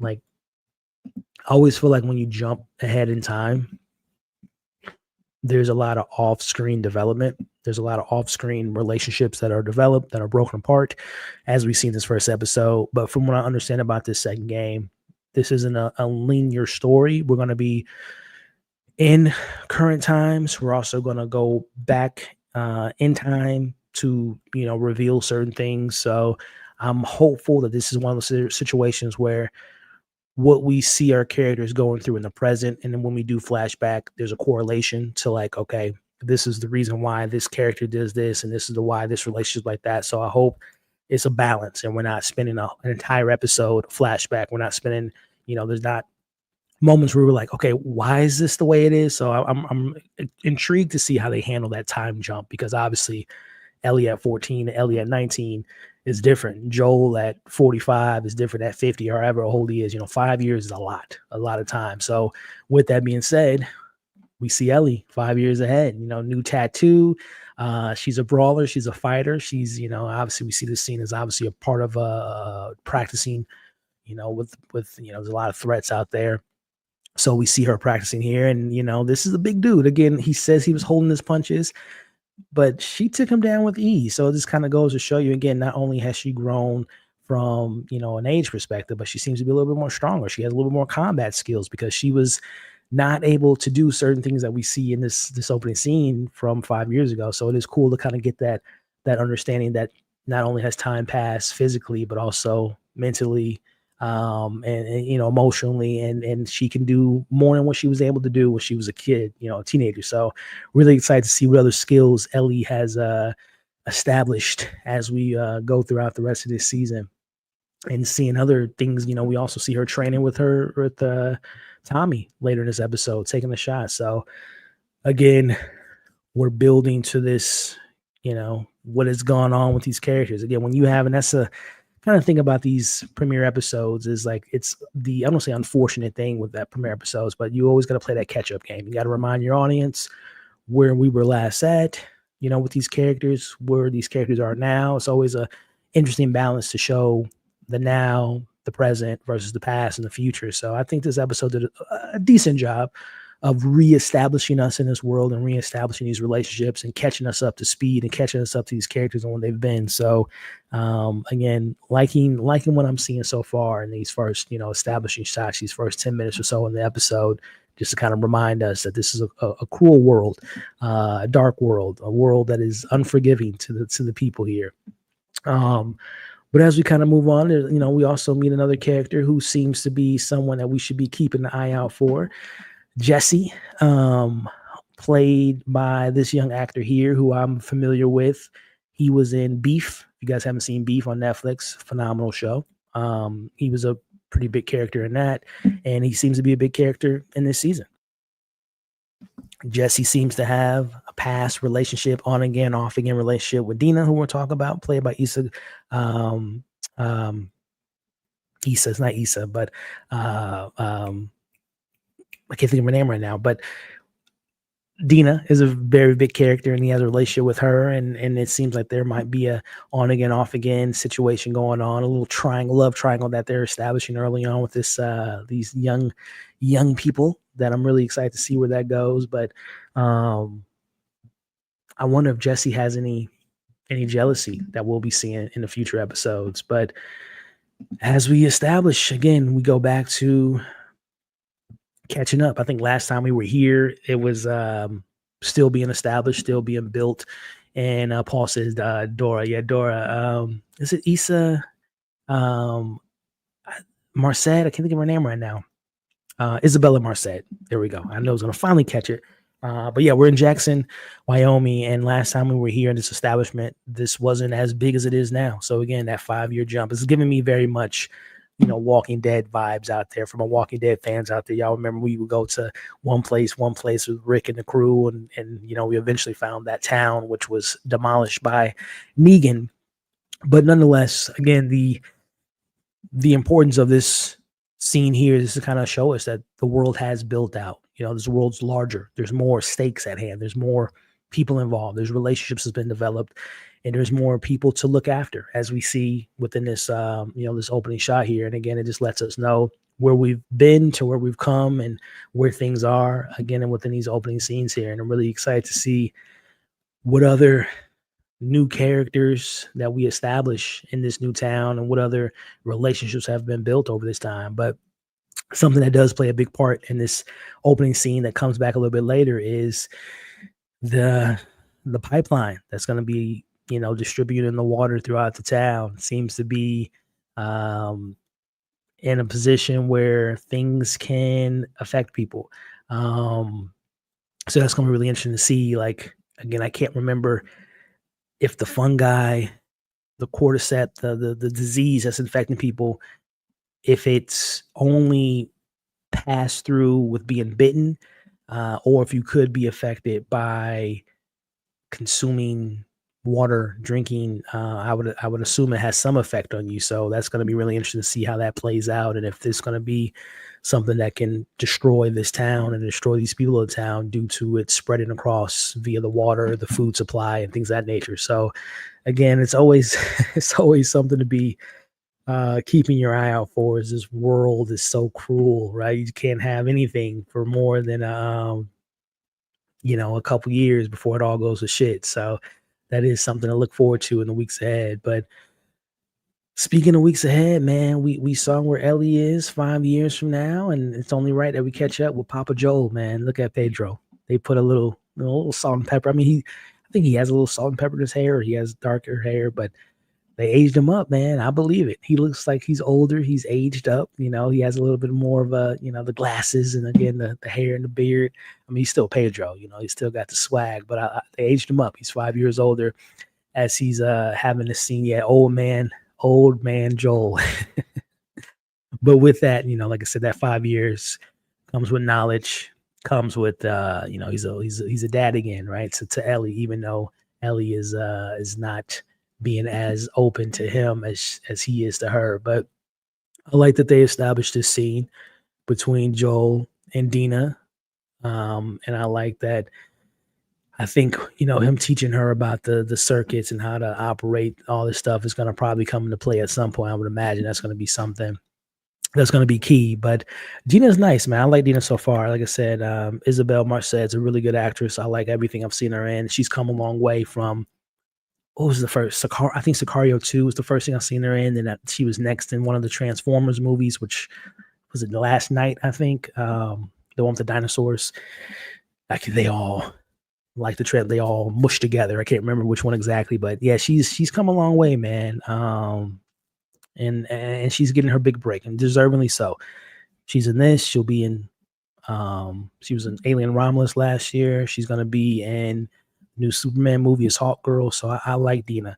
And again, I think whether it's Abby or in this case Dina, the casting of these characters, the actors that they chose to be in the roles fit really well because they gotta keep, you can't have Dina being 6 feet tall and little Bella being her height. So I like, or they being their height. I like that they are casting people that fit the mold of like kind of matching similar stature to our main character Bella. But I like what we got with Dina, and it seems to be a good relationship between Dina and Joel so far, as Joel even says later on that he feels like they have more of a bond than him and his own, pseudo daughter and Ellie. So makes you wonder if that's reciprocated. Does Dina look at Joel as her father? What's Dina's situation? Is she does she have parents and she lost her mom or dad and looks at Joel as a father, potentially a future father-in-law, as we'll talk about later, with the relationship that's been, best friends move on to the next level, with the relationship progressing. We'll talk about that later. But yeah, I like Dina. And again, not knowing the game, I hope Dina survives. Again, I've seen my fair share of apocalyptic stories where you establish these characters you like and relationships you like, and then unfortunately something happens. So fingers crossed, Dina will survive the season. Also, Isabel Merced, I hope she survives. I like her as an actress, and really excited to see their relationship established and their bond, and see what else Dina has to offer. If there's anything, like I said, there's their family, brothers, sisters, mom and dad, or she by herself. She's lost everything, and now she leans on Joel. She leans on Ellie to move forward. But going back to our Ellie here, we see her, like I said earlier, we saw her in the barn, getting the 1-2s, defending herself just in case she has to use her hands. And we see she's capable of doing that. But we also see she's a great shot. I think she was a solid shot in season 1. Obviously, Joel taught her how to shot, and she also had her own skill set. But now we see she's a pretty precision shooter. Her and Tommy on top of the hill, showing that she is, again, she's older, but she's also more capable. She doesn't really need, Joel to teach her the ropes. She's come a long way from the last time we saw her. She can hold her on first, like I said, with the fist or with the gun. So it's cool to kind of see that growth from the character. And also I think there's a sense of not having to rely on anyone to get shit done. So I like that about Ellie. That's always something I loved about Ellie from the games, even to the live action that we saw in season 1, is that she doesn't sit around and wait for people to hand her things or to do things for her. She's a go-getter. She does things on her own. And I really like that. And I also like, we see that because we didn't really get that many scenes between Tommy and Ellie from what I remember from season 1.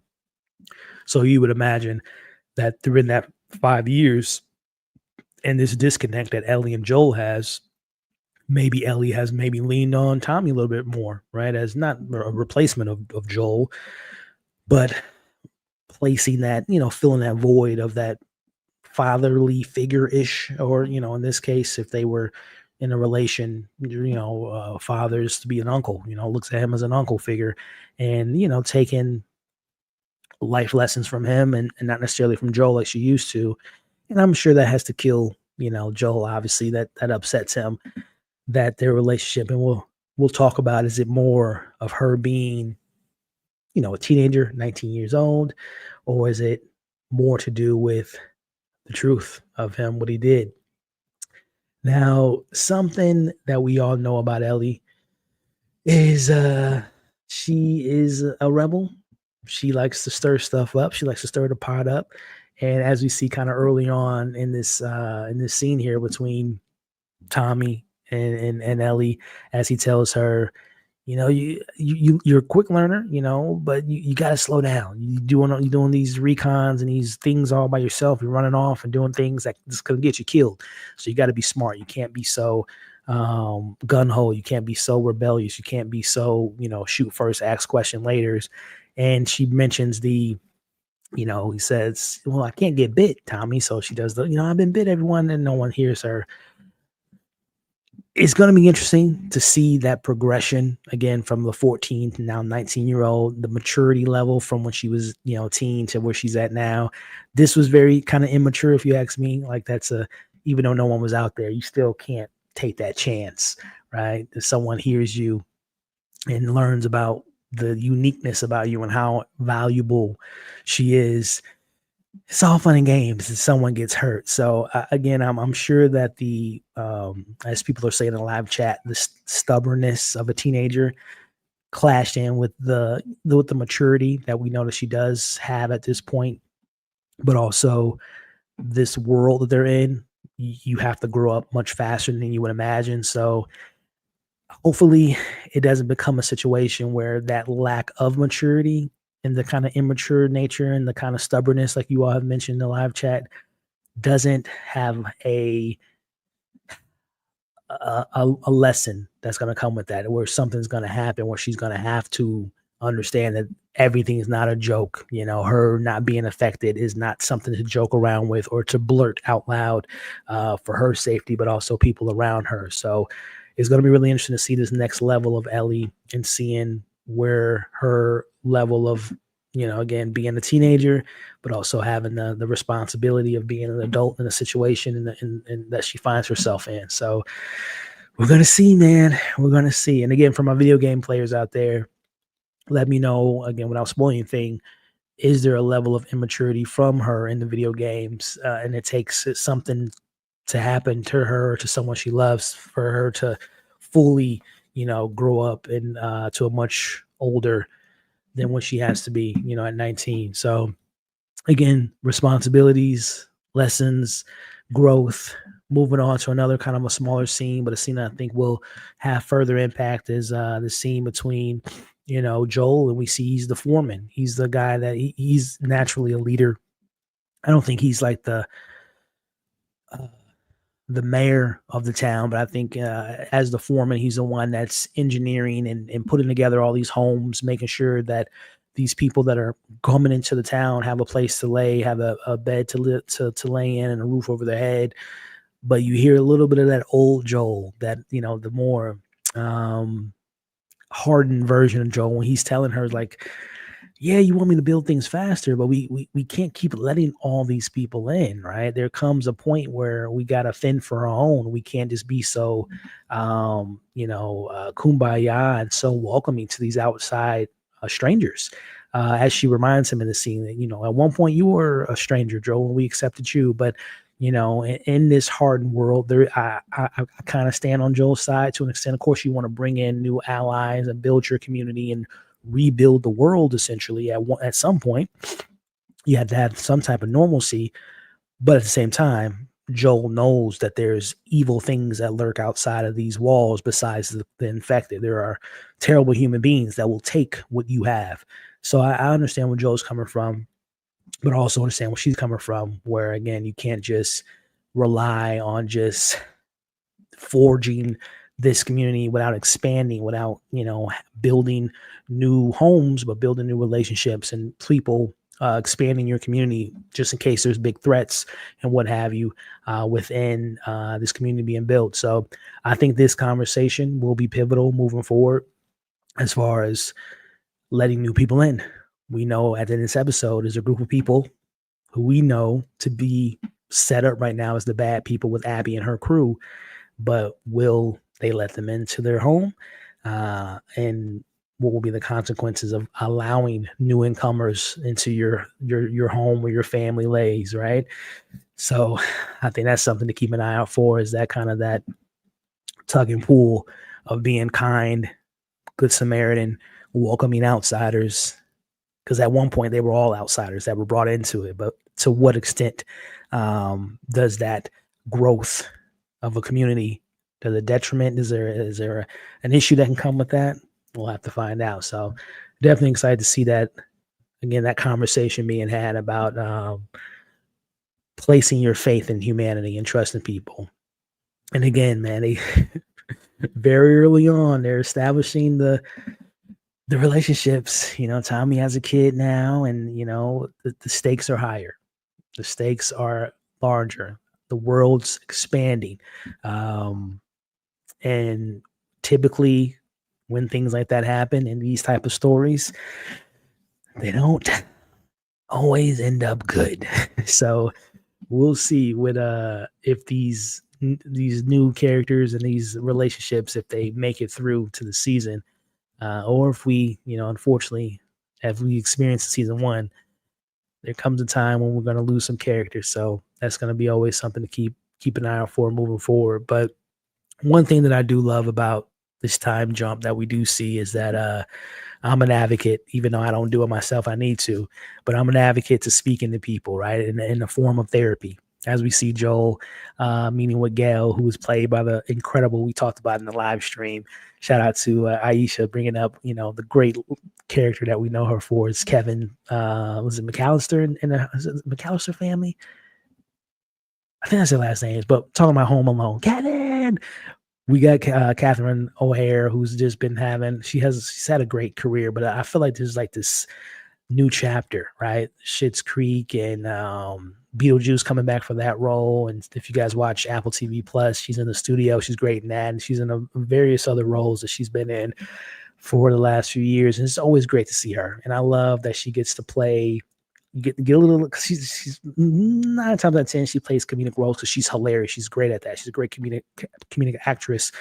So she's able to put a little bit of comedic, she has a little edge to it. She's a drinker. And she also has a seriousness to her. In this conversation, we've established that this is something that Joel, because Dina says that, she poked fun on him that he's going to therapy. Not in a way like, oh, you're going to therapy?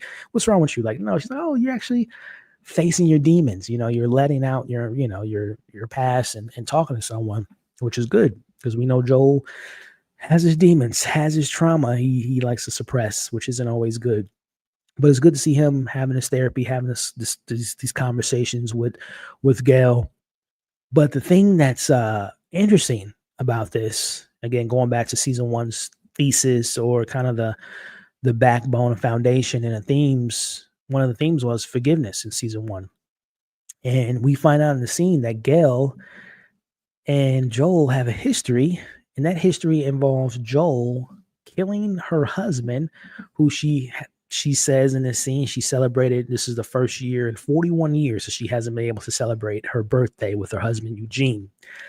And the reason she wasn't able to share her birthday with Eugene is because our guy, our, hero of the story, quote unquote, killed her husband, Eugene.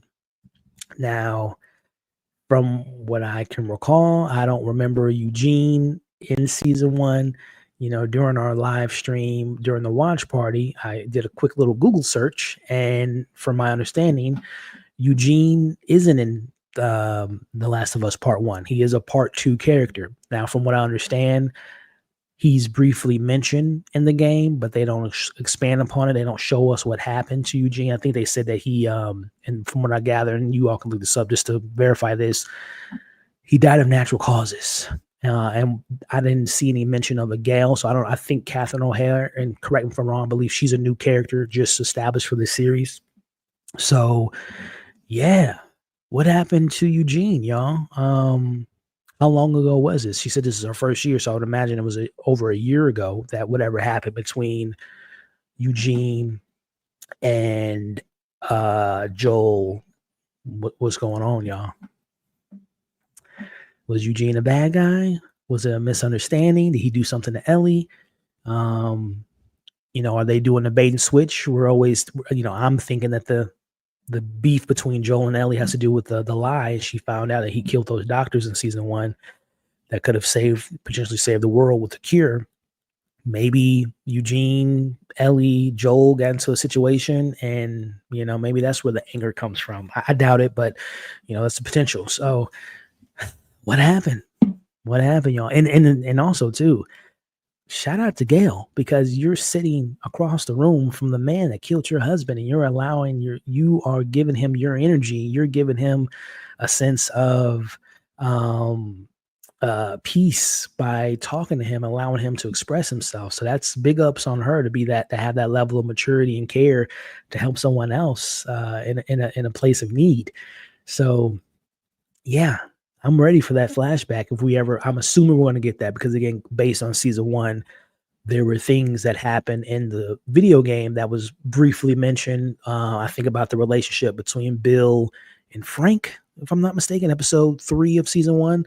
Like, that's in the video game, but that's literally like a quick line, like not expanded upon. But we got a whole entire episode, which a lot of people like myself think that that might be the first or the best episode of season 1, and such a beautiful story.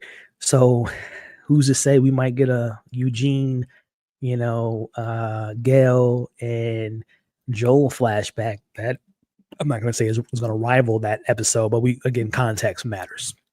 And I'm really intrigued to learn what happened. And as Paul saying in the live chat, maybe Eugene was affected. Possibly, but I would think Gail is mature enough to be in this world to understand if he was infected, that it was, he killed him for the right reasons. But to bring that up in the conversation the way that she did makes it seem like there might not have been an infection situation involved. But again, you might be onto something, Paul. He might have been affected, and maybe Gail wasn't ready to eliminate her husband, to help him to end his pain to becoming infected. Maybe she wasn't able to pull the trigger, and maybe Joel took that from her, right? And killed Eugene because he was infected and she couldn't pull the trigger. You might be onto something, Paul. We're gonna bookmark that and come back to Paul's comment. You might be very right, and I could see that being a possibility. Or again, maybe Eugene wasn't the man that Gail thought that he was, and maybe he was doing something terrible, and Joel had to make that call. But either way, I'm really excited to see what that means and what happened there. Because again, I think something that this first episode is establishing within the first scene with Abby and the scene with Gail, and also the beef that seems to be between Joel and Ellie. There are consequences to your actions, and what happens when those consequences come full circle. So I think that's something we're going to be seeing with Joel this season. Are his past sins able to be forgiven, or again, will they catch up to him? We'll have to find out. But neither here nor there. More Catherine O'Hare, the better.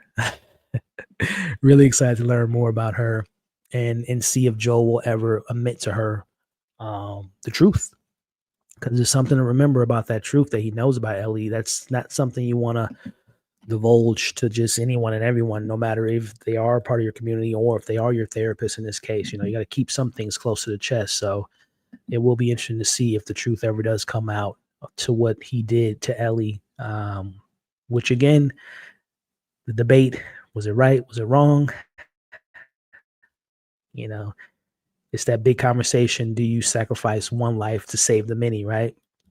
Because who's to say that if they would have examined Ellie, that they would have been able to find a cure? Who's to say that would have been the case? Maybe it wouldn't have worked out, but we'll never know. We'll never know. But neither here nor there, as we kind of move forward throughout the episode, we kind of see, again, Ellie has, she's growing up. She's moved out of the home. She's living in the garage. She has her Nirvana plan. She has her own little situation going.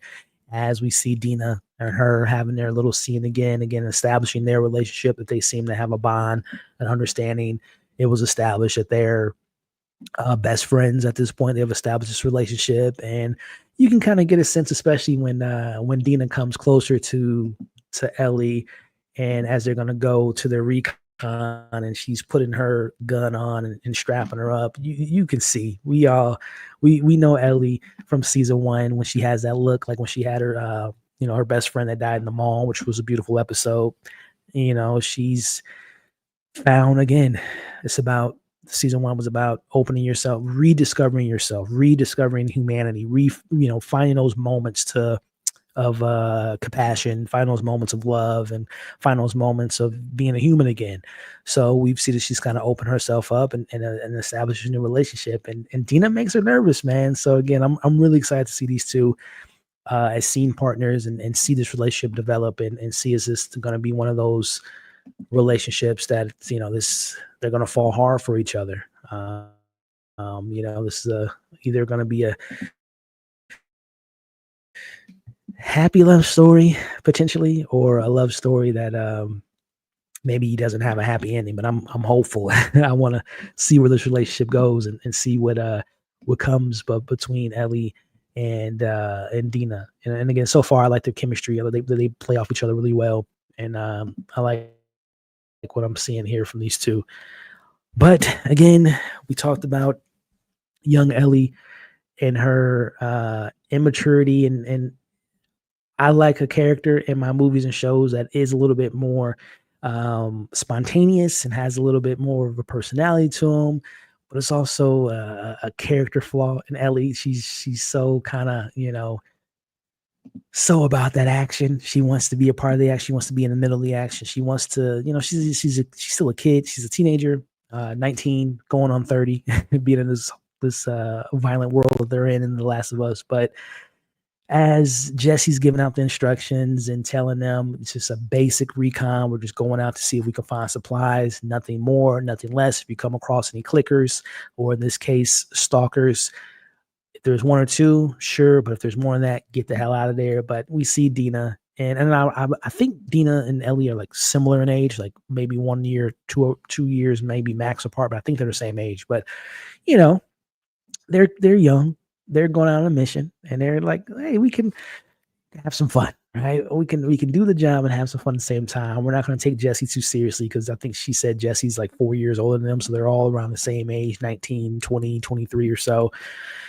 But there's a time and a place, Ellie and Dina. I'm going to put Dina in this mix. There's a time and a place in this world where one mistake in your life, this isn't the time to play. And we'll obviously see how that. Luckily, it turned out okay for them. But I do think this showing this level of do we call it cockiness from Ellie at this point? Like we saw that she can handle her own physically in a fight. We know she's a good shot. Is it a level of cockiness that's going to maybe catch up to her, that she's going to go into the wrong grocery store, she's going to follow the wrong blood trail, and it's going to end up in a bad way? I hope not, 'cause I hate when characters that you like have to learn the hard way, and it can end. It's safe to assume that Ellie's going to be okay to make it out of the season, but we don't know from anyone else. Adina, Jesse, and others that they go on these recons with. You just hope that it doesn't cost someone their life when your main character is being stupid. But anywho, we established that they are going out to this recon. We see that there's clickers and this giant bear that's been mauled and been torn apart. And, normally when someone sees that, they're like, all right, I've seen enough. Let's go back. But not Ellie and Dina. They want to Scooby-Doo this thing and want to investigate. And they want to challenge themselves. They're like, oh, we've taken out clickers. They're, a little stab in the neck, a little shot in the head. There's one or two of them we can handle on our own. Again, it's that lack of taking things seriously that can potentially cause them an issue moving forward. Again, I hope it doesn't, but I think you establish this level of carelessness is going to probably end up being something that's going to come back and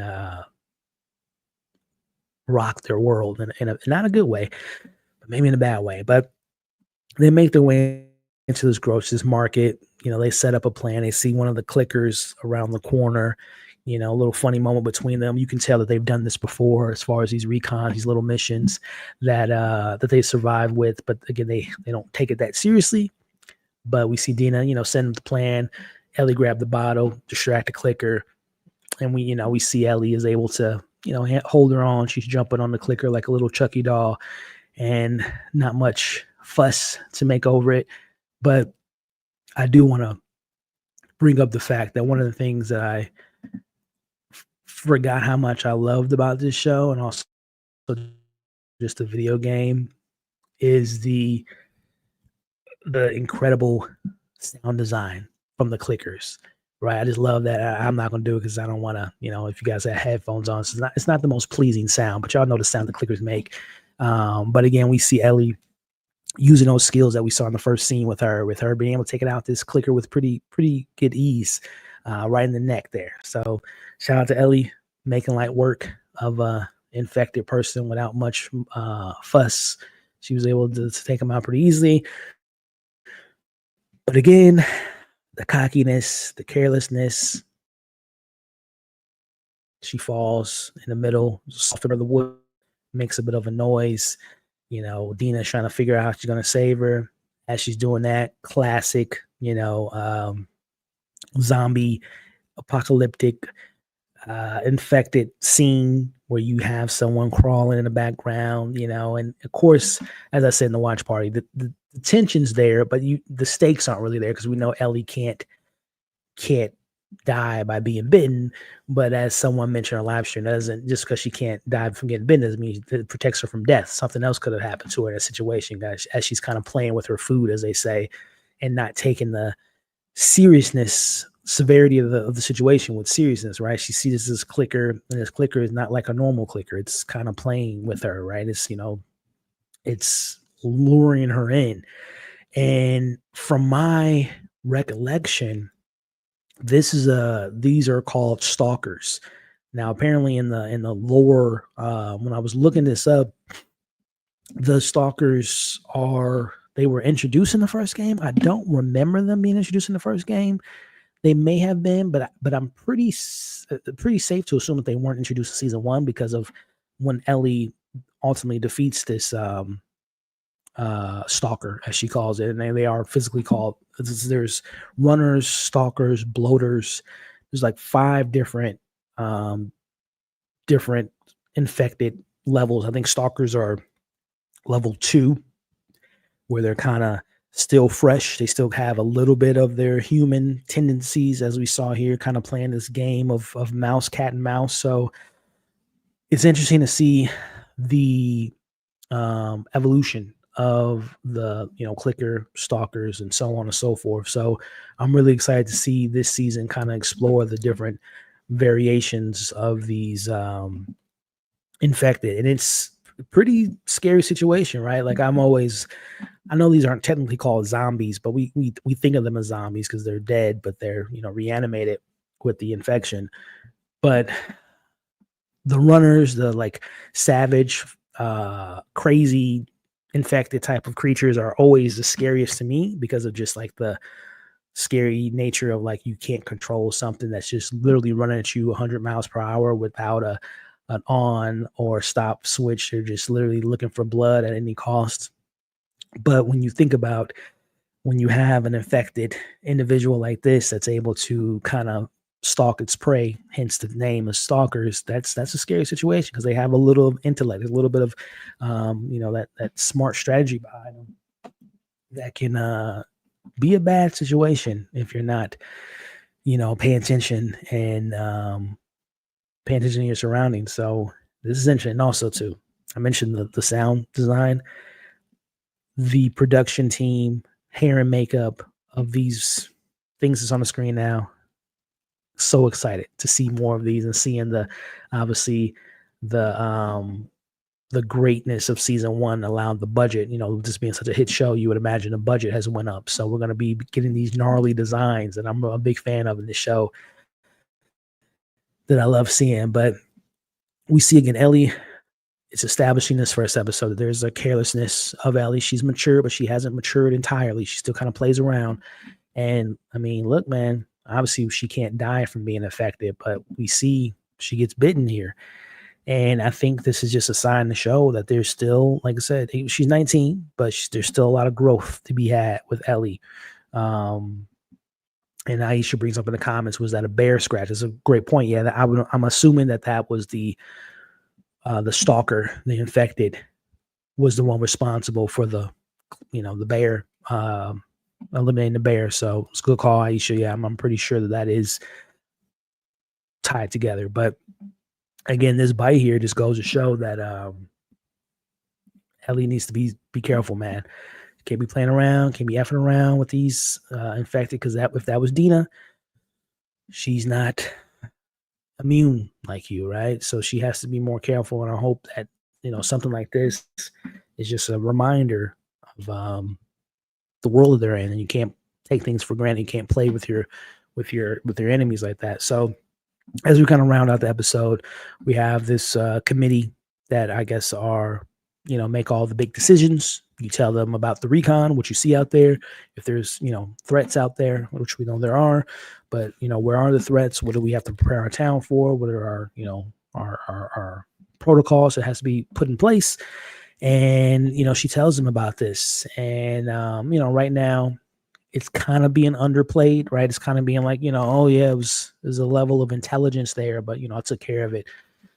Again, these are the things that you do in episode 1. You not only are reestablishing these characters, reestablishing relationships, reestablishing the world where we are in time. You're expanding the world, but you're also planting seeds to have what we call foreshadowing, right? We saw the conversation between Joel and Dina early in the episode about how do you deal with a circuit box and all that. I think that's going to have some play at some point. I could see Dina being trapped in a room and having to rewire something. That's probably going to have a callback. The conversation between letting new people in and, expanding the community, I imagine that's going to have a callback. So again, it's these little things. And again, the carelessness from both Dina and Ellie probably have a callback. So I like that, right? It's establishing, we're building, we're setting storylines up, we're, doing all this stuff to make for hopefully an exciting season. So again, the community right now is just kind of undermining the situation. Like, oh, okay, we'll keep an eye on that, but let's, have some fun tonight with this party as we see Ellie cutting herself, stitching herself up, so no one can see the wound that she has, because not a lot of people know about it besides Tommy and Joel and Ellie, as far as her, being immune. But we see again the little tattoos. We see her little journal here, and we see that there's an affection between the two. Right? She's writing in the little what do you call the ribs of a bear? A barbecue. Dina, cool character. Seems like a nice girl, but the jokes, got to work on the jokes, Dina. No, it's just establishing here that there is an interest between the two, and Ellie's kind of falling hard for her, man. Again, this is her best friend, but this is also someone that she could see herself with. And I think she even puts her in a notebook, "Don't F this up," meaning like, don't screw this up. Don't allow yourself to ruin something good for herself. But speaking of ruin, there is a relationship right now that seems to be ruined, or at least on the fence, and has been changed between Ellie and Joel.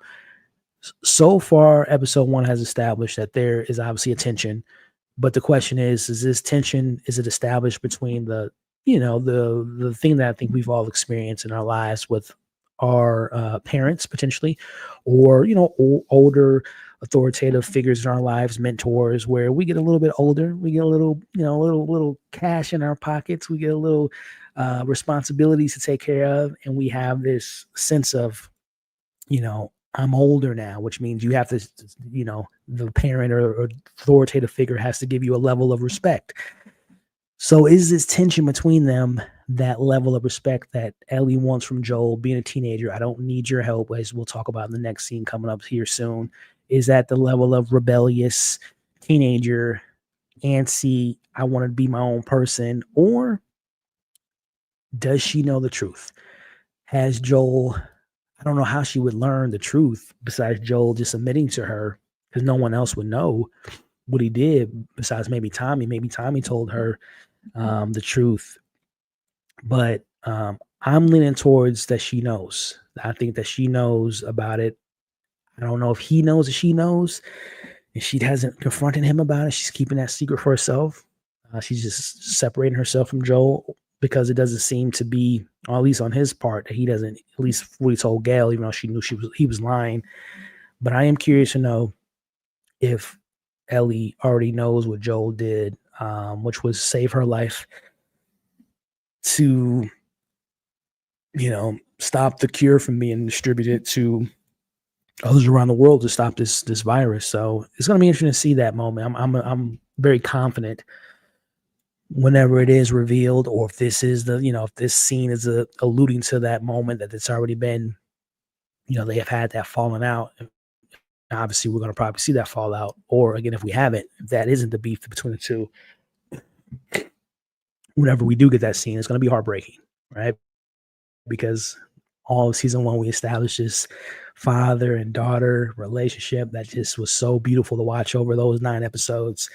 So to see them, having a falling out is going to be rough to see. And again, the idea of this season being darker, being about vengeance, being about revenge and all that stuff is going to, play into it. So it's going to be interesting, y'all. It's going to be interesting. But as we kind of wind down this episode, and again, before what's going on, Skylar, nice to see you, man. Hope you're doing well.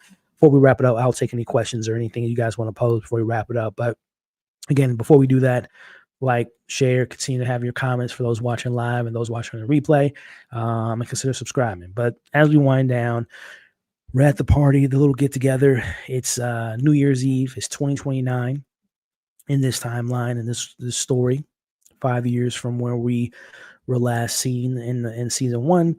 We have Jesse and Bella looking at the dance floor, and Dina, people pleaser. She can get along with people. She's out there dancing.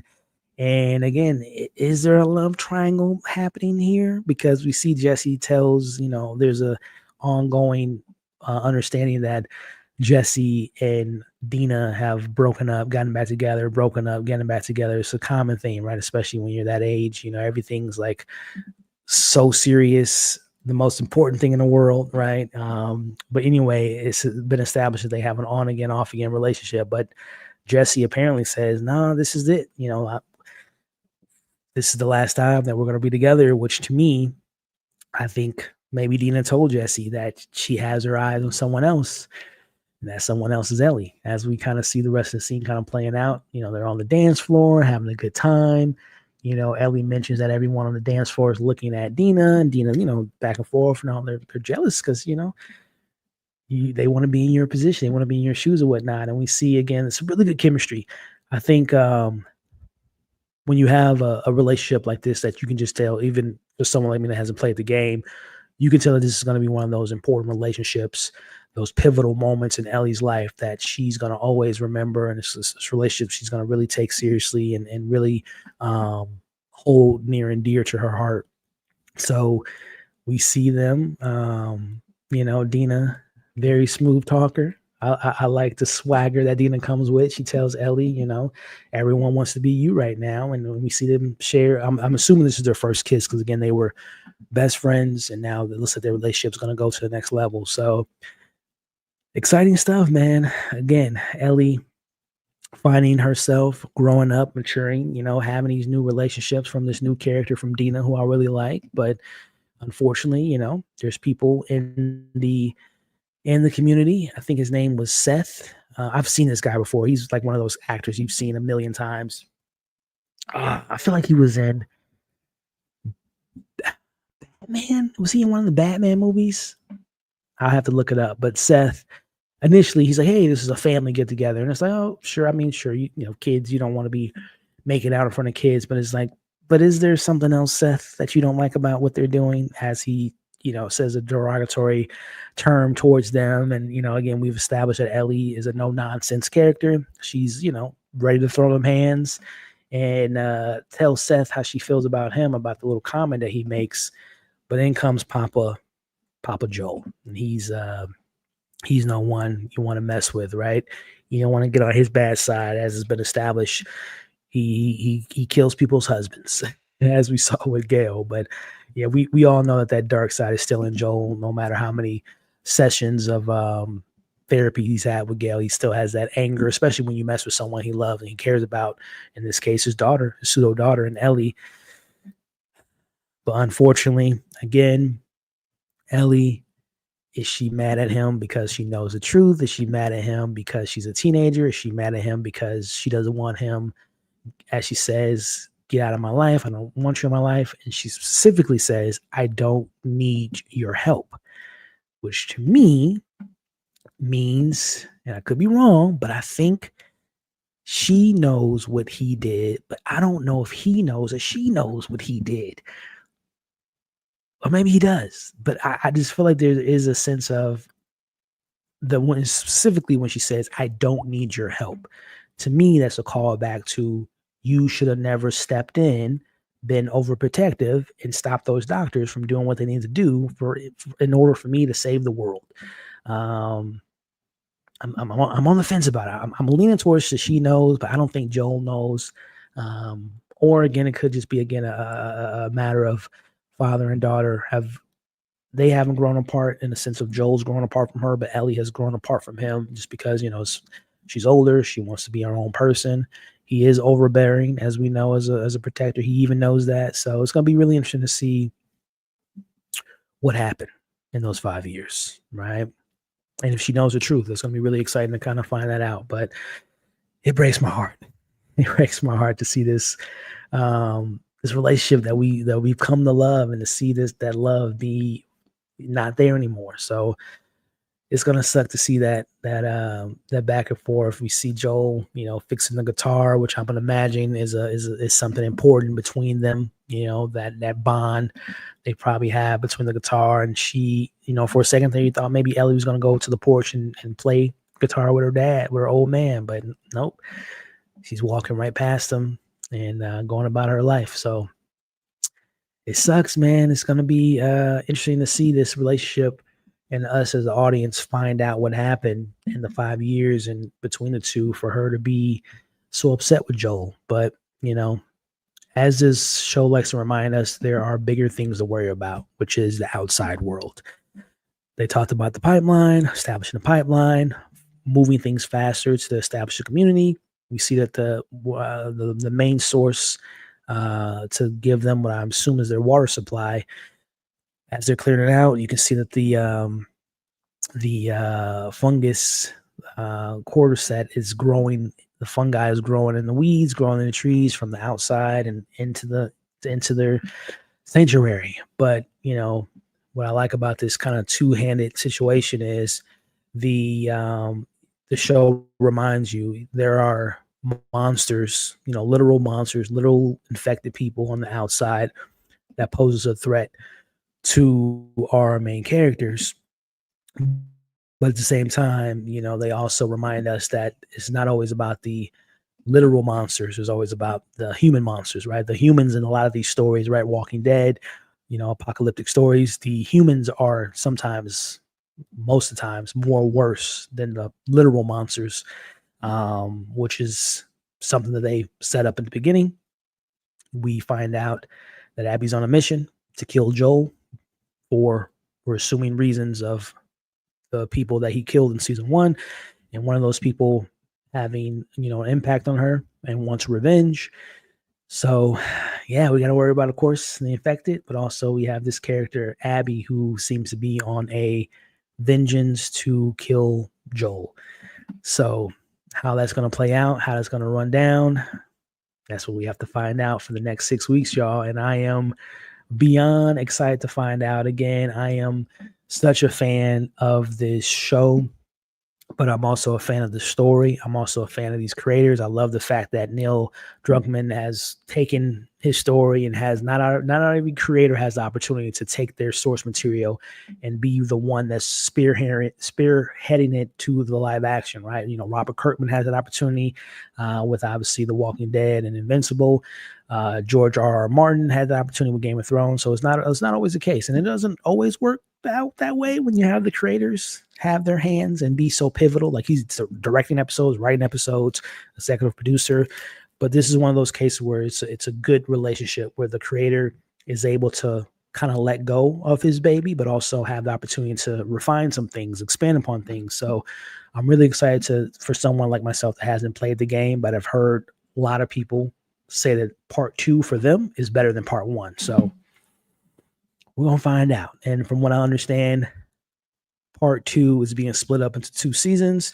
Season 2 is going to be 7 episodes, part 1 of part 2, and then part 2 of part 2 will be season 3. So really excited to learn more about these characters, learn more about this fractured relationship between Ellie and Joel, this new relationship between Ellie and Dina, the pain, the lies, the pain that Joel keeps inside We're going to see how that plays out. What's the Eugene and Gail situation, the Abby situation, and the evolution of the infected. So I'm excited, man. We're not going to wrap up the live stream, but we're going to wrap up this portion of the video that I'm going to be clipping out and making an edited breakdown. So for those that are watching this breakdown of the episode, comment below. What do you hope to see? Again, just a friendly reminder, those that are familiar with the storyline that have either watched it or played it for part 2, please be nice, be reasonable, be respectful. Don't spoil anything in the comments. If you do, I'm going to have to get you out of there. But of course, you can still theorize and have fun if you're familiar with the story, but don't give anything away. Let's have fun. Let's let those like myself and others that haven't played the game experience these big moments that I'm anticipating happening based on the trailers that we saw for the weeks ahead. So like, share, comment, subscribe to the channel, subscribe to the podcast, because I will be formatting this to Spotify and Apple and all the different podcasting platforms out there. And we'll see you next week to talk about episode 2. All right. So for those that are still here live, what do we think about episode 1? Right? How do we? I think for me, I think episode 1 was a solid episode. It wasn't. Episode 1s are tough, man, especially when you're coming back, right? Because it's like you got to refresh people, you got to remind people, you got to introduce new things, new threats, new storylines, and it's like that balance, right? Like this was an episode that I think reestablished itself really well, and of course sets up things for season 2. But I wasn't blown away by anything, right? But I think it's a solid. Like if I were to give this a score out of 10, I'm like at a 7.5 out of 10. And the thing that keeps it from a 10 was it just didn't have that one moment. It's like, yes, we're back. Besides obviously the characters and, and the tone and the mood, but it just didn't have that moment where it's just like, I've been waiting for this. I'm so glad it's back. And I'm happy it's back. Don't get that, misconstrued, but it didn't blow me away. Especially after watching premiere episodes. Like I said, I've been watching The Pit. I've been watching, obviously, Severance and so on and so forth. There's been some great episodes of TV so far this year, and I'm really excited to see what comes moving forward. But let me know for those who are watching live. I said I'm like at a 7.5 out of 10 for this premiere episode. Aisha gave it. She said it's a solid 8 out of 10. Respect. Skylar says, how long has it been since the end of season 1? Well, in their world, it's been 5 years. For us in the real world, I think it's been 3 years since season 1 of The Last of Us, 2022, I think. I'm gonna double check for you, Skylar. First season, I want to say it was 23. Yep. January 15, 2023. Yeah, so about two years and 4 months, which is reasonable, right, for a show of this scale. I mentioned Severance earlier, and that took almost 4 years to come back, but it was writer strike, pandemic, all that stuff that kind of hurt it coming back on air. But 2 years isn't bad for this scope and the scale of the show. I hate to be that viewer is like, oh, give me more, but it is only 7 episodes this season, which makes me think that the gap between season 2 and 3 might be shorter than 1 and 2. I don't want to say next year, but maybe early 2027, we might get season 3 based on the shorter season. And I'm very curious to know why season 2 is shorter in length, knowing that part 2 of the game is much larger in length. I always anticipated they were going to split it into 2 seasons, but I am curious to know, like, why wasn't it, 9 season 2, 9 season 3, and if it's going to be, a cliffhanger. But either way, I am hopeful that with it being 7 episodes, that maybe we'll be able to have a quicker turnover from season 2 to 3. Again, a year, maybe year and a half, but we'll see. But yeah, man, let me know what other questions, comments, concerns you all have. Setting the stage, 7.5. That's a very particular 7.58 out of 10.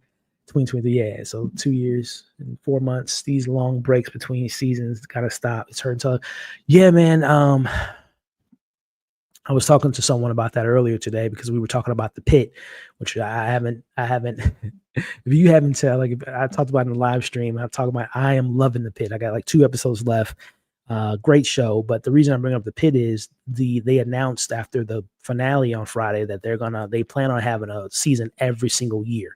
And I believe they said the next season is going to be top of, did they say next year?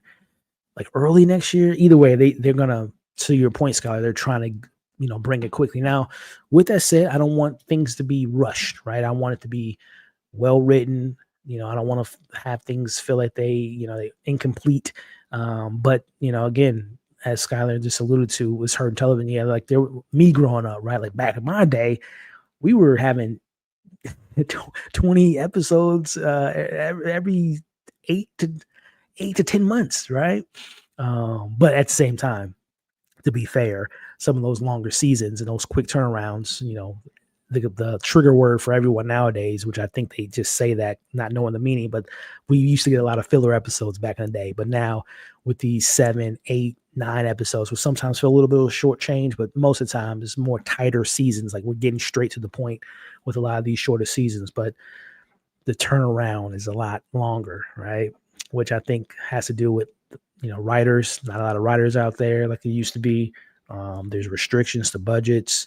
There's also the idea that there used to be a time where there was TV actors and there were movie stars, but now the movie stars are TV stars, and they're interchangeable. And now when you have a Pedro Pascal, who's the Mandalorian, who's Joel, who's Fantastic Four, who's doing all these other things, it sometimes slows up projects, right? So there is a give and a take with these really high-end produced movie quality TV shows. Unfortunately, comes with visual effects, big casts, big directors, big actors, and they're not able to do those quick turnovers like they used to be. So you take the good with the bad. But either way, great question, Skylar. Let me see any other good questions here before we wrap up. Interesting. They cut. Yeah, I think Aisha, if my memory serves me correctly, season 2 of the House of Dragon was cut short because of budgetary reasons, which is crazy. Like that's one of your biggest shows on television, and you're cutting the butt. Like what are we doing here? But I think season 3 is going to be. I think I read it's going to be 9 or 10, like season 1 was. So yeah, that was crazy. The House of Dragon was it 7 episodes last season? I think it was 7 or 8, but probably budget. David Zaslav, the CEO of Warner Brothers, has been cutting costs all around. Yeah, he has been. And he was hired for that. He was hired to get things in order, because as much as I love Warner Brothers and a lot of their IP, they have been wasting a lot of money. So not saying that David Zaslav is in the right to do the things that he's been doing, a la cut Batman and Batgirl and Looney Tunes and all, and firing a lot of staff. But sometimes people are put in those positions to be the bad guy. But yeah, he's definitely cutting costs, and it hurts a lot of things. Man, 2020 episode season was a dream. We didn't know.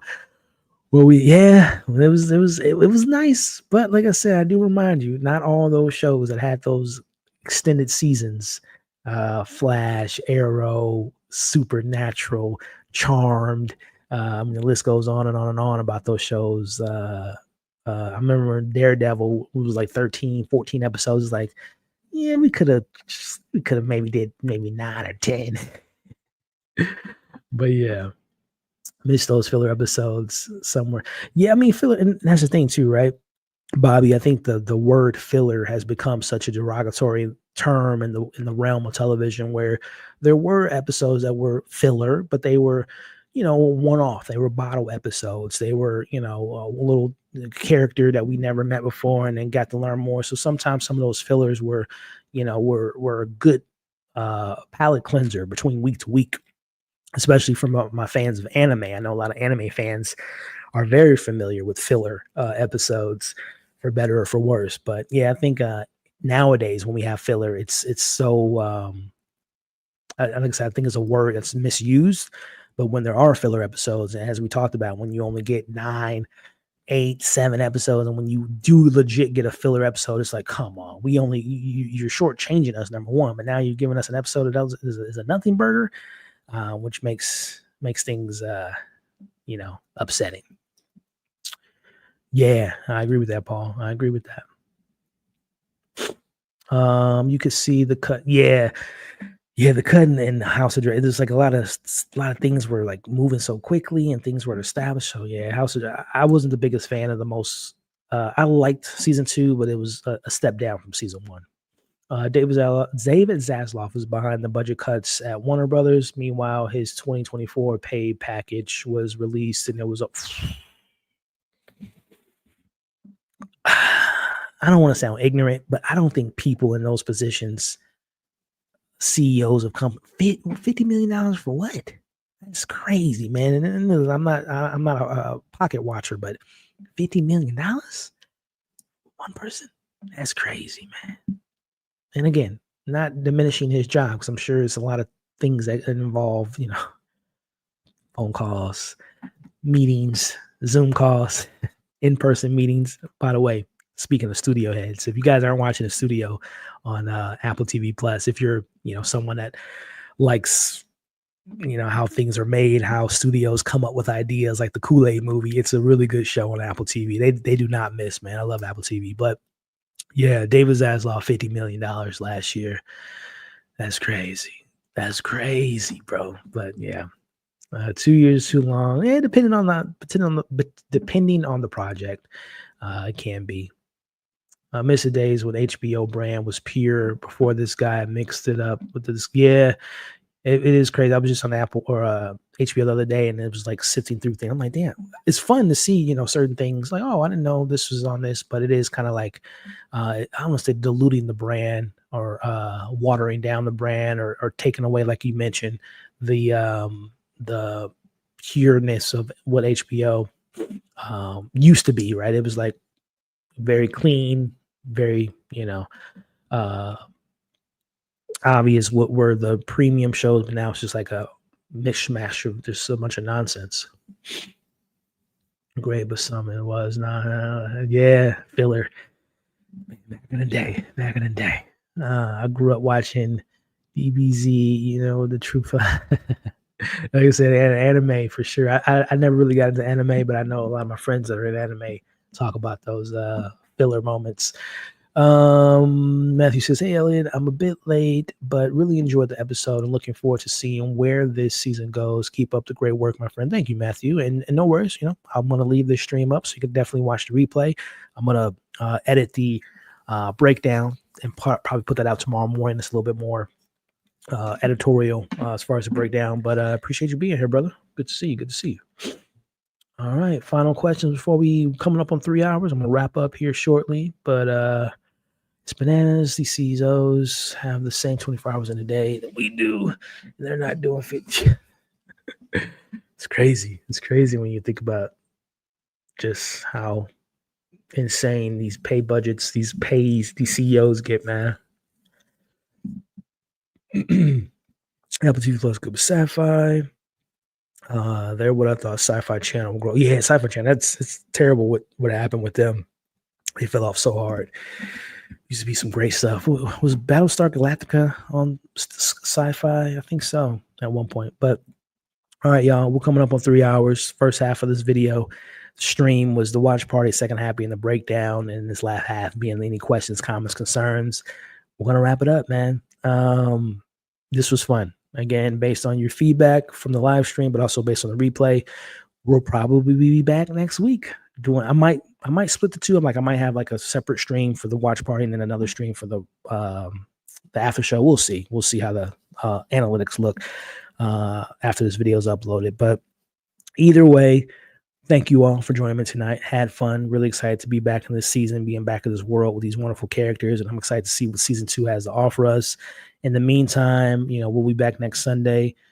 This week, I will be finally seeing Sinners on Wednesday. So keep an eye out for, an out-of-theater reaction. Probably some form of a, full review and maybe even depending on the film. If there's a lot to dissect, we might, have a spoiler discussion or, some type of video that gets into the minutia of it all.